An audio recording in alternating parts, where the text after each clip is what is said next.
हरे कृष्णा सर्वम कृष्ण अर्पणमस्तु प्रभुपाद की जय ഗുരു മഹാരാജ് की जय രാധാ പവനപുരേഷൻ की जय ഗുരുവായൂർ മഞ്ജരീസിൻ്റെ പ്രഭാത മഞ്ജരിയിലേക്ക് എല്ലാവർക്കും സ്വാഗതം. ഹരേ കൃഷ്ണ.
സ്പീഡ് കുറച്ച്.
ഹരേ കൃഷ്ണ.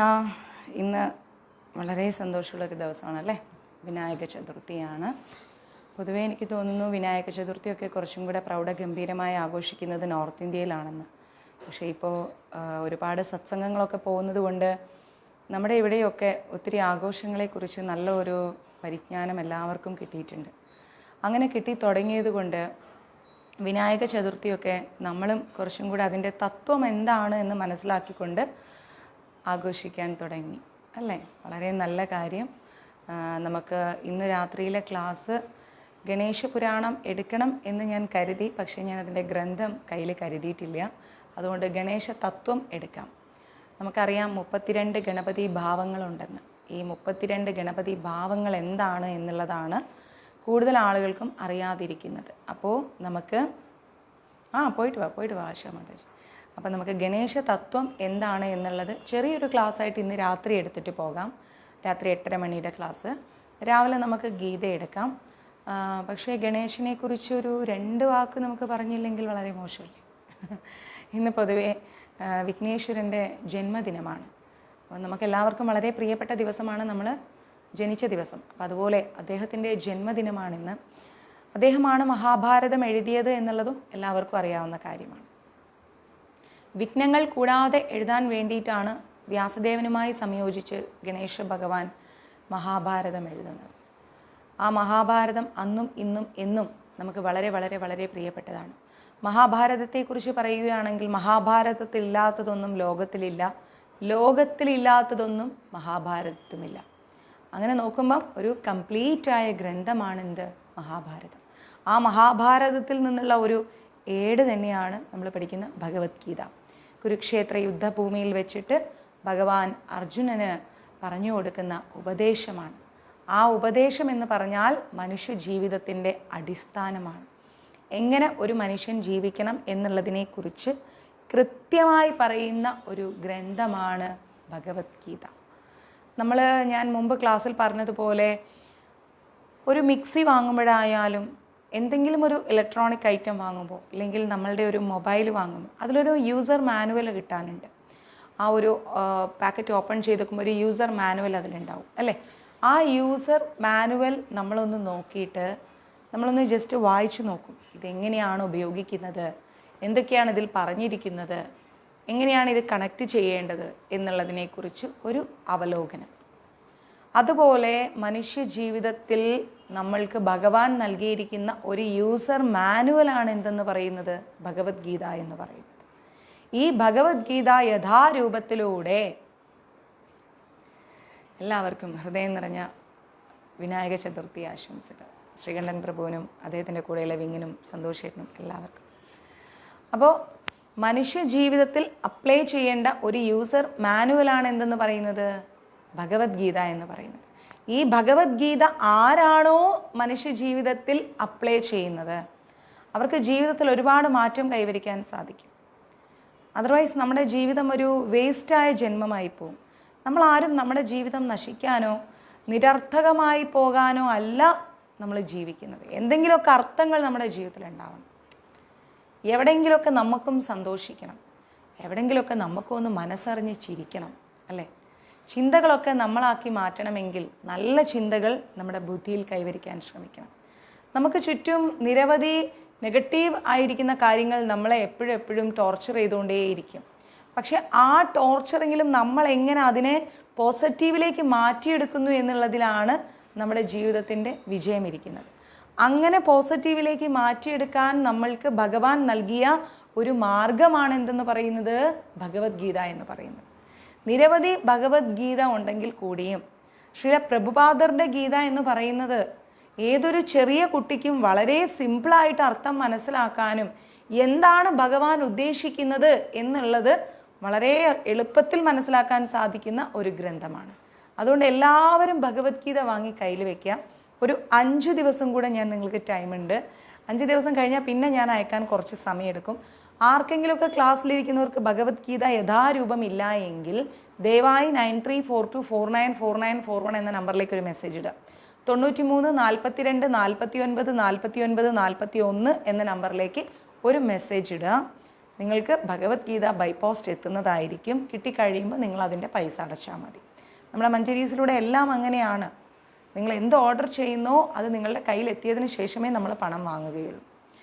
പിന്നെ നമ്മുടെ ഗണേശ ഭഗവാനെ കുറിച്ച് പറയുകയാണെങ്കിൽ ഞാൻ പറഞ്ഞല്ലോ, അദ്ദേഹം അത്തം നാളിലാണ് ജനിച്ചിരിക്കുന്നത്. അപ്പോൾ ആ ഒരു നാൾ കഴിഞ്ഞു വരുമ്പോൾ തന്നെയാണ് ഈ ചതുർത്ഥിയും തുടങ്ങുന്നത് അല്ലേ? അപ്പോൾ അതാണ് അത്തം ചതുർത്ഥി എന്ന് പറയുന്നത്. പൊതുവേ ഭക്ഷണപ്രിയനാണ് ഗണേശ ഭഗവാൻ. മഹാദേവൻ്റെയും പാർവതീദേവിയുടെയും മകനായി ജനിച്ച ഗണേശ ഭഗവാൻ വളരെയധികം ഭക്ഷണപ്രിയനാണ്. അദ്ദേഹം ഒരു ദിവസം പിറന്നാൾ സദ്യയൊക്കെ കഴിച്ച് ആവോളം മോദകമൊക്കെ കഴിച്ച് വളരെ സന്തോഷത്തോടു കൂടി, നമ്മുടെ പിറന്നാളുകൾ നമ്മൾ വളരെയധികം സന്തോഷത്തോടു കൂടിയാണ് ആഘോഷിക്കുക. അങ്ങനെ സന്തോഷത്തോടു കൂടി അങ്ങ് ആഘോഷിച്ചുകൊണ്ടിരിക്കുന്ന സമയത്ത് പെട്ടെന്ന് അദ്ദേഹത്തിനൊന്ന് നൃത്തം ചവിട്ടിയാലോ എന്നൊരു തോന്നൽ വന്നു. അങ്ങനെ ആ പാവം എഴുന്നേറ്റ് അങ്ങ് ഒന്ന് ആനന്ദത്തോടു കൂടി ഒന്ന് നൃത്തം ചവിട്ടിയപ്പം ഭഗവാന്റെ ആ ഒരു രൂപം അറിയാലോ, ആർക്കും ഒരു എന്താ പറയുക, കുട്ടിത്തം തോന്നുന്ന, ഒരു കൗതുകം തോന്നുന്ന, നമുക്കൊരു നിഷ്കളങ്കത തോന്നുന്ന ഒരു രൂപമാണ്. അങ്ങനെ അദ്ദേഹം നൃത്തം ചവിട്ടിയപ്പോഴേക്കും അദ്ദേഹത്തിൻ്റെ ആ കുടവയറങ്ങൊന്ന് കുലുങ്ങാൻ തുടങ്ങി. കുടവയർ കുലുങ്ങിയുള്ള ആ നൃത്തം കാണുമ്പോൾ എല്ലാവർക്കും ഒരു ആനന്ദം തോന്നും, ഒരു ചിരി തോന്നും അല്ലേ. അങ്ങനെ ഇരിക്കെ നമ്മുടെ ചന്ദ്രൻ അങ്ങോട്ട് ചിരിച്ചു. ചന്ദ്രൻ ചിരിച്ചപ്പം ഭഗവാൻ ഒരല്പം നീരസം തോന്നി. ഭഗവാൻ ആലോചിച്ചു, എന്താ ഇവനിത്ര ചിരിക്കാൻ? ഓ, എൻ്റെ കുടവയറങ്ങ് കുലുങ്ങിയപ്പോഴേക്കും അവൻ്റെ ആ ചിരി എന്നങ്ങ് തോന്നി. ഭഗവാന് ദേഷ്യം വന്നു. അദ്ദേഹം പറഞ്ഞു, ഏയ് ചന്ദ്ര, ഇന്നേ ദിവസം നിന്നെ ആരാണോ കാണുന്നത് അവർക്കൊരു വർഷക്കാലത്തേക്ക് കഷ്ടകാലം വരും, ഒരു സംശയവും എന്നങ്ങ് ശപിച്ചു. ഇന്ന് ചതുർത്ഥി ദിവസമാണ്, വിനായക ചതുർത്ഥി. അതുകൊണ്ട് എൻ്റെ പിറന്നാൾ ദിവസം എന്നെ നീ കളിയാക്കി ചിരിച്ചു. ഇന്ന് നിന്നെ ആര് നോക്കിയാലും, എന്നെ നോക്കിയല്ലേ നീ കളിയാക്കി ചിരിച്ചത്, അതുപോലെ ഇന്നേ ദിവസം നിന്നെ ആര് നോക്കിയാലും അവരുടെ കഷ്ടകാലം ആരംഭിക്കും, ഒരു വർഷത്തേക്ക്, ഒരു സംശയവും എന്നങ്ങ് ഭഗവാൻ ഒരു ശാപം കൊടുത്തു. അതുകൊണ്ടാണ് അത്തം ചതുർത്ഥി ദിവസങ്ങളിൽ ചന്ദ്രനെ നോക്കരുത് എന്ന് പറഞ്ഞത്. ക്ലിയർ? മനസ്സിലായോ? പഴമക്കാർ പോലും അത് പറയാറുണ്ട്, ഇന്ന് ചതുർത്ഥിയാണ്, നിലാവെളിച്ചം വന്നു കഴിഞ്ഞാൽ പിന്നെ പുറത്തേക്ക് ഇറങ്ങരുത് എന്ന്. നിലാവെളിച്ചമാകുന്ന വൈകുന്നേരം 7 മണി 7:30 മണി സമയം മുതൽ 6 മണിക്കാകുമ്പോഴേക്കും തന്നെ ചന്ദ്രൻ വരും. ചന്ദ്രനെ നോക്കിക്കഴിഞ്ഞാൽ ഉറപ്പായും ചീത്ത പേരുകൾ, സംശയമില്ല. കാരണം പറഞ്ഞിരിക്കുന്നത് ഗണേശ് ഭഗവാനാണ്. അദ്ദേഹം എല്ലാ വിഘ്നങ്ങളും തീർക്കുന്ന വ്യക്തിയാണ്. മനസ്സിലായില്ലേ? സാക്ഷാൽ ഭഗവാൻ പോലും അദ്ദേഹത്തിന് പ്രഥമ പൂജനീയൻ, അഗ്രപൂജനീയൻ എന്നുള്ള ഒരു സ്ഥാനം കൊടുത്തിട്ടുണ്ട്. ഗണപതി ഭഗവാൻ എന്ത് നൽകിയിട്ട് തുടങ്ങുന്ന സംരംഭമായാലും ശരി, ആ സംരംഭം വിജയിക്കും. അതാണല്ലോ നമ്മൾ വീടൊക്കെ വെക്കുന്ന സമയത്തും നമ്മൾ എന്ത് പൂജ ചെയ്യുന്ന സമയത്താണെങ്കിലും എവിടെയാണെങ്കിലും ഗണപതി ഭഗവാന് ഒരു പൂജ കൊടുക്കും, എന്നിട്ടേ നമ്മൾ മറ്റ് പൂജാതി കർമ്മങ്ങളിലേക്ക് കടക്കുകയുള്ളൂ. അപ്പം ഇന്നേ ദിവസം മാക്സിമം എന്ത് ചെയ്യാം? ഭഗവാന് കുവളമാല സമർപ്പിക്കുക, മോദകം സമർപ്പിക്കുക, ഗണപതി പൂജ സമർപ്പിക്കുക, ഗണപതി ഹോമം സമർപ്പിക്കുക. ഇന്നേ ദിവസം വളരെ വളരെ വിശിഷ്ടമാണ്. ഇന്നേ ദിവസം നമ്മൾ എന്തെല്ലാം ഭഗവാന് ചെയ്യുന്നുവോ അതെല്ലാം നമ്മുടെ ജീവിതത്തിലെ വിഘ്നങ്ങൾ അകറ്റാനുള്ള ഏറ്റവും നല്ലൊരു വഴിയാണ്. അതുകൊണ്ട് മാക്സിമം ഇന്ന് എല്ലാവരും ഗണപതി ഭഗവാനെ നന്നായി പ്രാർത്ഥിക്കുക. ജീവിതത്തിലെ സർവ്വ വിഘ്നങ്ങളും മാറ്റിത്തരണേ എന്ന് ഭഗവാനോട് യാചിക്കുക, അപേക്ഷിക്കുക. കടമ തീർക്കാനാവരുത് ക്ഷേത്ര ദർശനം. ഇന്ന് വിനായക ചതുർത്ഥിയാണ്, അപ്പം ഞാൻ അമ്പലത്തിൽ പോയില്ല എന്നൊരു പരാതി വേണ്ട. അത്തം ചതുർത്ഥി അതെന്നെ, അപ്പം അമ്പലത്തിൽ പോയില്ല എന്നൊരു പരാതി വേണ്ട എന്ന് പറഞ്ഞുകൊണ്ട്, അല്ലെങ്കിൽ ഇന്ന് പോയി എനിക്ക് എല്ലാ അനുഗ്രഹങ്ങളും വേണം എന്നുള്ള മനോഭാവത്തോടു കൂടിയൊന്നും ക്ഷേത്ര ദർശനം നടത്തരുത്. ഓരോ തീർത്ഥാടനവും നമ്മൾ എന്താ ചെയ്യുന്നത്? തീർത്ഥങ്ങളിൽ ആടിക്കൊണ്ട് വരികയാണ്. നമ്മൾ കുളിക്കുന്തോറും നമുക്ക് എന്താ സംഭവിക്കുക? ഫ്രഷ്നെസ് കൂടും, നമ്മുടെ ശരീരത്തിലെ സമസ്ത അഴുക്കുകളും അങ്ങ് പോയി കിട്ടും. തീർത്ഥങ്ങളിൽ ആടിക്കൊണ്ടുള്ള ആ തീർത്ഥാടനം എത്ര മനോഹരമായിരിക്കും.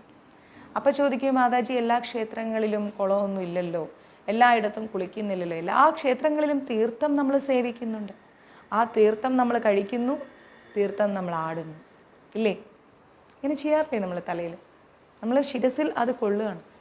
അങ്ങനെ തീർത്ഥങ്ങളാൽ ആടിക്കൊണ്ട് ശരീരത്തിലും മനസ്സിലും ഇരിക്കുന്ന എല്ലാ നെഗറ്റീവ്സിനെയും പുറന്തള്ളിക്കൊണ്ട് ഓരോ കാൽവെപ്പുകളും ഈശ്വര ചിന്തയിലേക്ക് മാറിക്കൊണ്ട് നമ്മുടെ ജീവിതത്തെ ഒരു അർത്ഥവത്താക്കി മാറ്റും. അങ്ങനെയുള്ള ഏറ്റവും നല്ലൊരു ദിവസമായി ഇന്നത്തെ ദിവസം മാറട്ടെ. എല്ലാവരും ഭഗവാനെ ഹൃദയം കൊണ്ട് പ്രാർത്ഥിക്കുക. ഇന്ന് ഗണേശ സഹസ്രനാമം എല്ലാവർക്കും ഞാൻ അയച്ചു തന്നിട്ടുണ്ട് അല്ലേ. ഇന്നത്തെ ദിവസം ഗണേശ സഹസ്രനാമം നിർബന്ധമായിട്ടും ജപിക്കണം. എല്ലാവർക്കും ഞാൻ ഗണേശ സഹസ്രനാമം അയച്ചു തന്നിട്ടുണ്ട്. അപ്പോൾ എല്ലാ 13 സഹസ്രനാമങ്ങൾ മഞ്ജരീസിലൂടെ എല്ലാവരുടെ കൈകളിലേക്കും ഞാൻ എത്തിച്ചിട്ടുണ്ട്. പറയുന്ന ദിവസങ്ങൾ ആ സഹസ്രനാമം എടുക്കുക, ജപിക്കുക. അതിൻ്റെ അനുഗ്രഹം ഒന്ന് വേറെ തന്നെയാണ്. സഹസ്രനാമങ്ങളെല്ലാം ഗീതയും ഭാഗവതവും ഒക്കെ സൂക്ഷിക്കുന്ന പോലെ സൂക്ഷിക്കുക. അശുദ്ധി സമയങ്ങളിൽ ജപിക്കാതിരിക്കുക. സഹസ്രനാമങ്ങളാണ് ഭഗവാന്റെ എത്രയോ വലിയ നാമങ്ങളാണ്. അത്രയും നാമങ്ങൾ നമ്മളെ ഒരാൾ ചക്കരേ മുത്തേ പാലേ എന്നൊക്കെ വിളിച്ച് നമ്മുടെ കൂട്ടുകാർ കൊഞ്ചിച്ച് കഴിഞ്ഞാൽ കിട്ടിയില്ലേ, പ്രസന്ന മാതാജിക്കൊന്ന് മെസ്സേജ് ഇട്ട് വയ്ക്കും മഞ്ജരീസിലേക്ക്. ഒന്ന് കൊഞ്ചിച്ച് കഴിഞ്ഞാൽ നമുക്കൊരു സന്തോഷമുണ്ട് അല്ലേ. നമ്മുടെ അയ്യോ സൗന്ദര്യാമ്മയ്ക്കും കിട്ടിയില്ലേ, കിട്ടാത്തവരൊന്ന് മെസ്സേജ് ഇട്ട് വെക്കും. ഇപ്പോൾ തന്നെ ഇടും മഞ്ജരീസിലേക്ക്. നാളെ ഞാൻ നിങ്ങളുടെ എല്ലാ തിങ്സും പാക്ക് ചെയ്യുന്ന ദിവസമാണ്. നാളെ എല്ലാം പാക്ക് ചെയ്ത് മറ്റന്നാൾ ഞാൻ തിരുപ്പതിയിലേക്ക് പോകും. അപ്പോൾ അതെല്ലാം ഒന്ന് ചെയ്യാം. പിന്നെ നമ്മുടെ അമ്പാടിയുടെ ഫണ്ട് കളക്ഷൻ എല്ലാം ഒരുവിധം ഓക്കെ ആയിട്ടുണ്ട്. ഓക്കെ ആയി മീൻസ് എനിക്ക് കിട്ടിയതെല്ലാം ഞാൻ റിസീവ് ചെയ്തു. ആരാരൊക്കെ തന്നു എന്നുള്ളത് ഇന്ന് തന്നെ നമ്മുടെ ഗ്രൂപ്പിൽ പോസ്റ്റ് ചെയ്യുന്നതായിരിക്കും. അതിൽ 1/4 ഭാഗം എമൗണ്ടും ഞാൻ അവരുടെ അക്കൗണ്ടിലേക്ക് ട്രാൻസ്ഫർ ചെയ്തിട്ടുണ്ട്. ബാക്കി തുക പോയി ലൈവ് ഇട്ട് അവരുടെ കയ്യിൽ കൊടുക്കുന്നതായിരിക്കും. ആ സമയത്ത് അവർ റിസീവ് ചെയ്തതിൻ്റെ ഡീറ്റെയിൽസ് എല്ലാം നമുക്ക് ലൈവിൽ കാണാം. അവരൊരുപാട് ഹാപ്പിയാണ്. ഒട്ടും പ്രതീക്ഷിക്കാതെയാണ് അവർക്ക് ഇങ്ങനെ ഒരു സഹായം മഞ്ജരീസിൻ്റെ ഭാഗത്തു നിന്ന് കിട്ടിയത്. ഓരോ സമയത്തും രാത്രി കാലങ്ങളിൽ 1 മണിക്കും 2 മണിക്കും ആ പാവങ്ങളെ ആ കുഞ്ഞിനെയും കൊണ്ട് അവർ ഹോസ്പിറ്റലിലേക്ക് ഓടുമ്പോൾ നമ്മൾ അവർക്കൊരു ഫിനാൻഷ്യൽ സപ്പോർട്ടായിട്ട് പിന്നിൽ നിന്നിട്ടുണ്ടായിരുന്നു. അപ്പം അധികം വൈകാതെ നമുക്കവരെ ലൈവിൽ കാണാം. പിന്നെ കഴിഞ്ഞ ദിവസം നമ്മുടെ അമ്മയുടെ ലക്ഷ്മിക്കുട്ടി അമ്മയുടെ പിറന്നാളായിരുന്നു. അതും വളരെ സന്തോഷം തന്നെ. അമ്മ ഒരുപാട് നന്ദി പറഞ്ഞിട്ടുണ്ട്, ഒത്തിരി നന്ദി പറഞ്ഞിട്ടുണ്ട്. അവിടെ നെറ്റ്വർക്ക് ഇല്ല, അതുകൊണ്ടാണ് ഞാൻ വീഡിയോ എടുത്തത്. പക്ഷേ എനിക്ക് അവിടെ ഒരു 55 ഭക്ഷണവും 59-60 ഡ്രസ്സും മതിയായിരുന്നു. അപ്പോൾ ഞാൻ അവിടെ കൊടുത്ത ഡ്രസ്സൊക്കെ കൗണ്ട് ചെയ്തെടുത്തിട്ടുണ്ടായിരുന്നു. കൗണ്ട് ചെയ്ത് അവർക്ക് കൊടുക്കുന്നൊരു വീഡിയോ ഉണ്ട്. അതും ഞാൻ ഗ്രൂപ്പിലും പേജിലൊക്കെ ഇപ്പോൾ പോസ്റ്റ് ചെയ്യും. ബാക്കി വീഡിയോസ് എല്ലാം ഗ്രൂപ്പിൽ പോസ്റ്റ് ചെയ്തിട്ടുണ്ട്. അപ്പോൾ ആ ഒരു ആവശ്യം പറഞ്ഞപ്പം ഒരുപാട് പേര് സഹായമായിട്ട് മുന്നോട്ട് വന്നു. അവിടത്തേക്ക് ആവശ്യമുള്ളതെല്ലാം ഞാൻ കൊടുത്തിട്ടുണ്ട്. ബാലൻസ് എന്താ ചെയ്യുന്നതെന്ന് ഓർത്ത് കഴിഞ്ഞാൽ കുറേ കിടപ്പ് രോഗികളായിരിക്കുന്ന അമ്മമാർ അവിടെയുണ്ട്. ഈ കിടപ്പ് രോഗികളായിരിക്കുന്ന അമ്മമാരെ എനിക്ക് ലൈവിൽ കാണിക്കാൻ പറ്റില്ല. അതെന്താണെന്ന് കരുതി കഴിഞ്ഞാൽ അവർക്ക് ഒരു സമയത്ത് ആ സ്ത്രീകളെല്ലാം തന്നെ ഈ കാലഘട്ടത്തിൻ്റെയും ബാക്കോട്ടുള്ള കാലഘട്ടത്തിലാണ് അവർ ജീവിച്ചത് അല്ലേ. ഈ കാലഘട്ടത്തിലെ സ്ത്രീകൾക്കാണ് എങ്ങനെ തുണിയൂരി നടക്കാനും ഒരു നാണോ മാനോ ഇല്ലാത്തത്.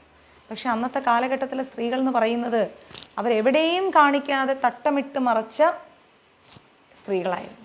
ഹിന്ദുക്കളാണെങ്കിലും അവർ വളരെയധികം ശ്രദ്ധയോടുകൂടി സ്വന്തം ശരീരത്തെ ആത്മാഭിമാനത്തോടു കൂടി സംരക്ഷിച്ച സ്ത്രീകളായിരുന്നു. അപ്പോൾ ഇപ്പം അവരുടെ ആരോഗ്യമെല്ലാം ക്ഷയിച്ചു.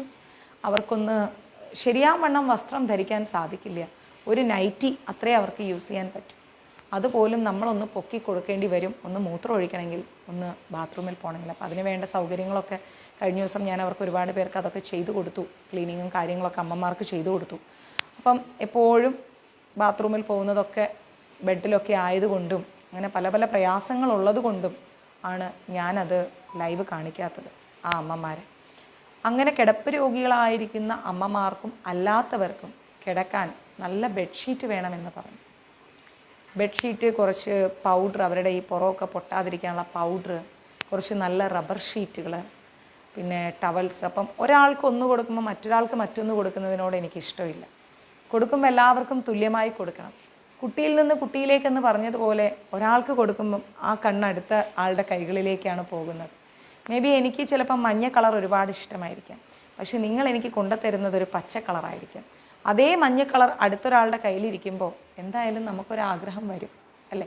അപ്പം അങ്ങനെ ഒരു ആഗ്രഹം ആ അമ്മമാരിൽ സംഭവിക്കരുത് എന്നുള്ളത് കൊണ്ടാണ് എല്ലാവർക്കും ഒരുപോലെ കൊടുക്കാൻ വേണ്ടി ഞാൻ തന്നെ നേരിട്ട് പോയി പർച്ചേസ് ചെയ്യുന്നത്. അപ്പം അതുകൊണ്ട് അവർക്കുള്ള ബെഡ്ഷീറ്റും തലയിണ കവറും ടവൽസും അങ്ങനെയുള്ള കാര്യങ്ങളൊക്കെ കുറച്ചധികം എനിക്ക് പർച്ചേസ് ചെയ്യേണ്ടിയിരിക്കുന്നു. അതാണ് നമ്മളിപ്പം ഓണത്തിന് കൊടുക്കുന്നത്. സാരിയും സെറ്റും കൊണ്ടൊന്നും എടുത്തിട്ട് ഈ അമ്മമാർ എവിടെയും പോകാൻ പോണില്ല. അവർക്ക് കൊടുക്കാനുള്ള ആരോഗ്യവും ഇല്ല. നൈറ്റിയാണ് അവർ കൂടുതൽ യൂസ് ചെയ്യുന്നത്. ഒരു 57-59 നൈറ്റിയോളം കഴിഞ്ഞ ദിവസം നമ്മൾ അവർക്ക് കൊടുത്തു. അതവർക്ക് ഒരുപാട് സന്തോഷമായിട്ടുണ്ട്. പിന്നെ അവിടെയുള്ള കുറച്ച് അവരെ നോക്കുന്ന സ്ത്രീജനങ്ങൾക്കൊക്കെ കൊടുത്തു. പൊതുവേ പറഞ്ഞാൽ ലക്ഷ്മിക്കുട്ടി അമ്മയുടെ പിറന്നാൾ വളരെ സന്തോഷം. പിറന്നാൾ ദിവസം ആരുടെയൊക്കെ കോൺട്രിബ്യൂഷൻസാണ് ഞാൻ എടുത്തത് എന്നുള്ളത് പോസ്റ്റ് ചെയ്യും. ഇനി ആരൊക്കെയാണ് സഹായിച്ചിരിക്കുന്നത് എന്നുള്ളതും ഗ്രൂപ്പിൽ പോസ്റ്റ് ചെയ്യും. ആ സഹായിച്ചിരിക്കുന്ന കൊടുക്കാത്തവരുടേത് നേരെ ഞാൻ എടുത്തിട്ട് എന്താ ചെയ്യുന്നത്, ഓണത്തിലേക്ക് മാറ്റുക. ഓക്കെ, ഓണത്തിലേക്ക് അത് മതിയാവില്ല. കാരണം 2 കൂട്ടം പായസം വെച്ചിട്ട് സദ്യയും കൊടുക്കണം. അതുകൊണ്ട് അതിനും കൂടി വേണ്ടിയുള്ള സഹായം നിങ്ങൾ നൽകിയാൽ വളരെ സന്തോഷം. ഓണത്തിൻ്റെ അന്ന് തന്നെ ഞാൻ കൊടുക്കുന്നില്ല, തിരുവോണത്തിന് തന്നെ ചെയ്യുന്നില്ല. കാരണം തിരുവോണം എല്ലാവരും ബിസിയാണ്. അത് കഴിഞ്ഞിട്ടുള്ള ഒരു ഓണാഘോഷം, അതാണ് നമ്മൾ ചെയ്യുന്നത്. തീർച്ചയായിട്ടും മാതാജി, സിനി മാതാജിയുടെ ഹസ്ബൻഡിൻ്റെയും സിനി മാതാജിയുടെ ഒക്കെ വളരെ അടുത്ത സുഹൃത്തായ ഒരു ഇക്കയുണ്ട്. വളരെ നല്ല മനുഷ്യനാണ്. അദ്ദേഹത്തിൻ്റെ ഓപ്പറേഷനാണിന്ന്. എന്നോട് ദിവ്യ മാതാജി പറഞ്ഞിരുന്നു. ഞാൻ രാവിലെ അമ്പലത്തിൽ പോയപ്പോൾ വളരെയധികം പ്രാർത്ഥിച്ചിട്ടുണ്ട്. സമാധാനമായിരിക്കുക, എല്ലാം നന്മയിലേക്ക് ഭവിക്കുക. നിങ്ങളുടെയൊക്കെ ജീവിതത്തിലെ സമസ്ത വിഘ്നങ്ങളും ഭഗവാൻ മാറ്റിത്തരട്ടെ. ഭഗവാന്റെ പിറന്നാൾ ദിവസം ദയവായി ആരും ആകാശത്തിലെ ചന്ദ്രനെ നോക്കാതിരിക്കുക. ക്ലിയർ? ഇതെല്ലാം കഴിഞ്ഞിട്ട് നമുക്ക് സുനിലേട്ടൻ്റെ വീൽ ചെയറിലേക്ക് കടക്കണം. അതിന് മുൻപേ തിരുപ്പതി അന്നദാനം ഒന്ന് ക്ലോസ് ചെയ്യണം. അതും ആരൊക്കെയാണ് തന്നിരിക്കുന്നത് എന്നുള്ളത് ഞാൻ പോസ്റ്റ് ചെയ്യാം. ഇനിയും തിരുപ്പതി അന്നദാനം നൽകാൻ ആരെങ്കിലും താല്പര്യപ്പെടുന്നുണ്ടെങ്കിൽ ദയവായി ഇന്നും നാളെ ആയിട്ട് അയക്കുക. കാരണം നമുക്ക് നീട്ടിക്കൊണ്ടുപോകാൻ പറ്റില്ല. ലാസ്റ്റ് മൊമെൻറ്റിൽ വരുന്ന മെസ്സേജുകൾ നോക്കാനും എനിക്ക് സാധിക്കില്ല. അതുകൊണ്ട് തിരുപ്പതി അന്നദാനത്തിന് ആരെങ്കിലും ഉണ്ടെങ്കിൽ പെട്ടെന്ന് അറിയിക്കുക. ഈ 2 ദിവസത്തിനുള്ളിൽ നിങ്ങളുടെ സാധനങ്ങൾ പാക്ക് ചെയ്ത് കഴിയുമ്പം, പാക്കിങ് കഴിഞ്ഞ് അമ്പാടിയുടെ കാര്യം ഒന്ന് സെറ്റിൽ ചെയ്തിട്ട് ഞാൻ നേരെ തിരുപ്പതിയിലേക്കാണ്. അപ്പം തിരുപ്പതി അന്നദാനം ഉണ്ടെങ്കിൽ വേഗം അറിയിക്കുക. ഓക്കെ, അപ്പോൾ എല്ലാം ഓക്കെ ആണല്ലോ?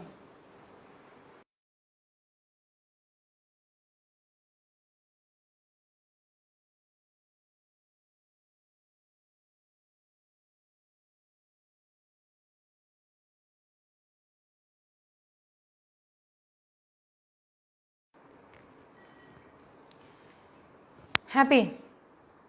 റെസ്പോണ്ട് ചെയ്യൂ. ഹരേ കൃഷ്ണ ഹരേ കൃഷ്ണ ഹരേ കൃഷ്ണ. ഹരേ കൃഷ്ണയെക്കുറിച്ച് ഞാനൊരു കാര്യം പറഞ്ഞുതരാം. 2 മക്കളുണ്ട് ഒരു വീട്ടിൽ. 2 മക്കളുണ്ടാകുമ്പോൾ വളരെ സിമ്പിളായിട്ട് ആലോചിച്ചോളൂ. 2 മക്കളുണ്ടാകുമ്പം മൂത്ത കുട്ടി എങ്ങനെയാണ്? അമ്മ തുണിയൊക്കെ മടക്കി വെച്ചെടുത്ത് പോയിട്ട് എല്ലാം എടുക്കും, യൂണിഫോമൊക്കെ എടുത്തിടും, അങ്ങനെ പോകും. അമ്മ പോയിട്ട് വരാം. ആ മോനെ ഓക്കെ.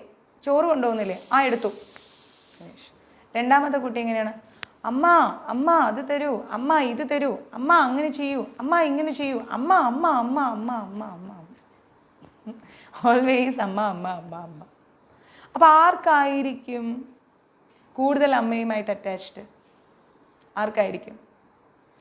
അമ്മ എന്താ ചിന്തിക്കുക? അയ്യോ അവന് ഞാനില്ലാതെ പറ്റില്ല, എപ്പോഴും അവൻ്റെ കുട്ടി കുഞ്ഞു കുഞ്ഞു കുഞ്ഞു കുഞ്ഞു കാര്യങ്ങൾക്ക് ഞാൻ വേണം, ഇല്ലെങ്കിൽ ഒന്നും നടക്കില്ല. അവൻ മര്യാദയ്ക്ക് ഡ്രസ്സേ ഇല്ല, അവൻ ബാത്റൂമിൽ കയറി നിന്നിട്ട് കുളിക്കാൻ നേരം സോപ്പ് തേക്കില്ല, അല്ലെങ്കിൽ അവന് ഭക്ഷണം വാരി കൊടുക്കണം, അയ്യോ അവൻ വരാനുണ്ട്. മൂത്തവൻ വലിയ കുഴപ്പമില്ല, അവൻ കാര്യങ്ങളൊക്കെ ചെയ്തോളും. രണ്ടാമത്തവനെ എനിക്ക് അങ്ങോട്ടേക്ക് ഒരു തരത്തിലും ഇതാക്കാൻ കഴിയില്ല എന്നുള്ള ഒറ്റ ചിന്തയിലായിരിക്കും അമ്മ, അല്ലേ? ഹലോ,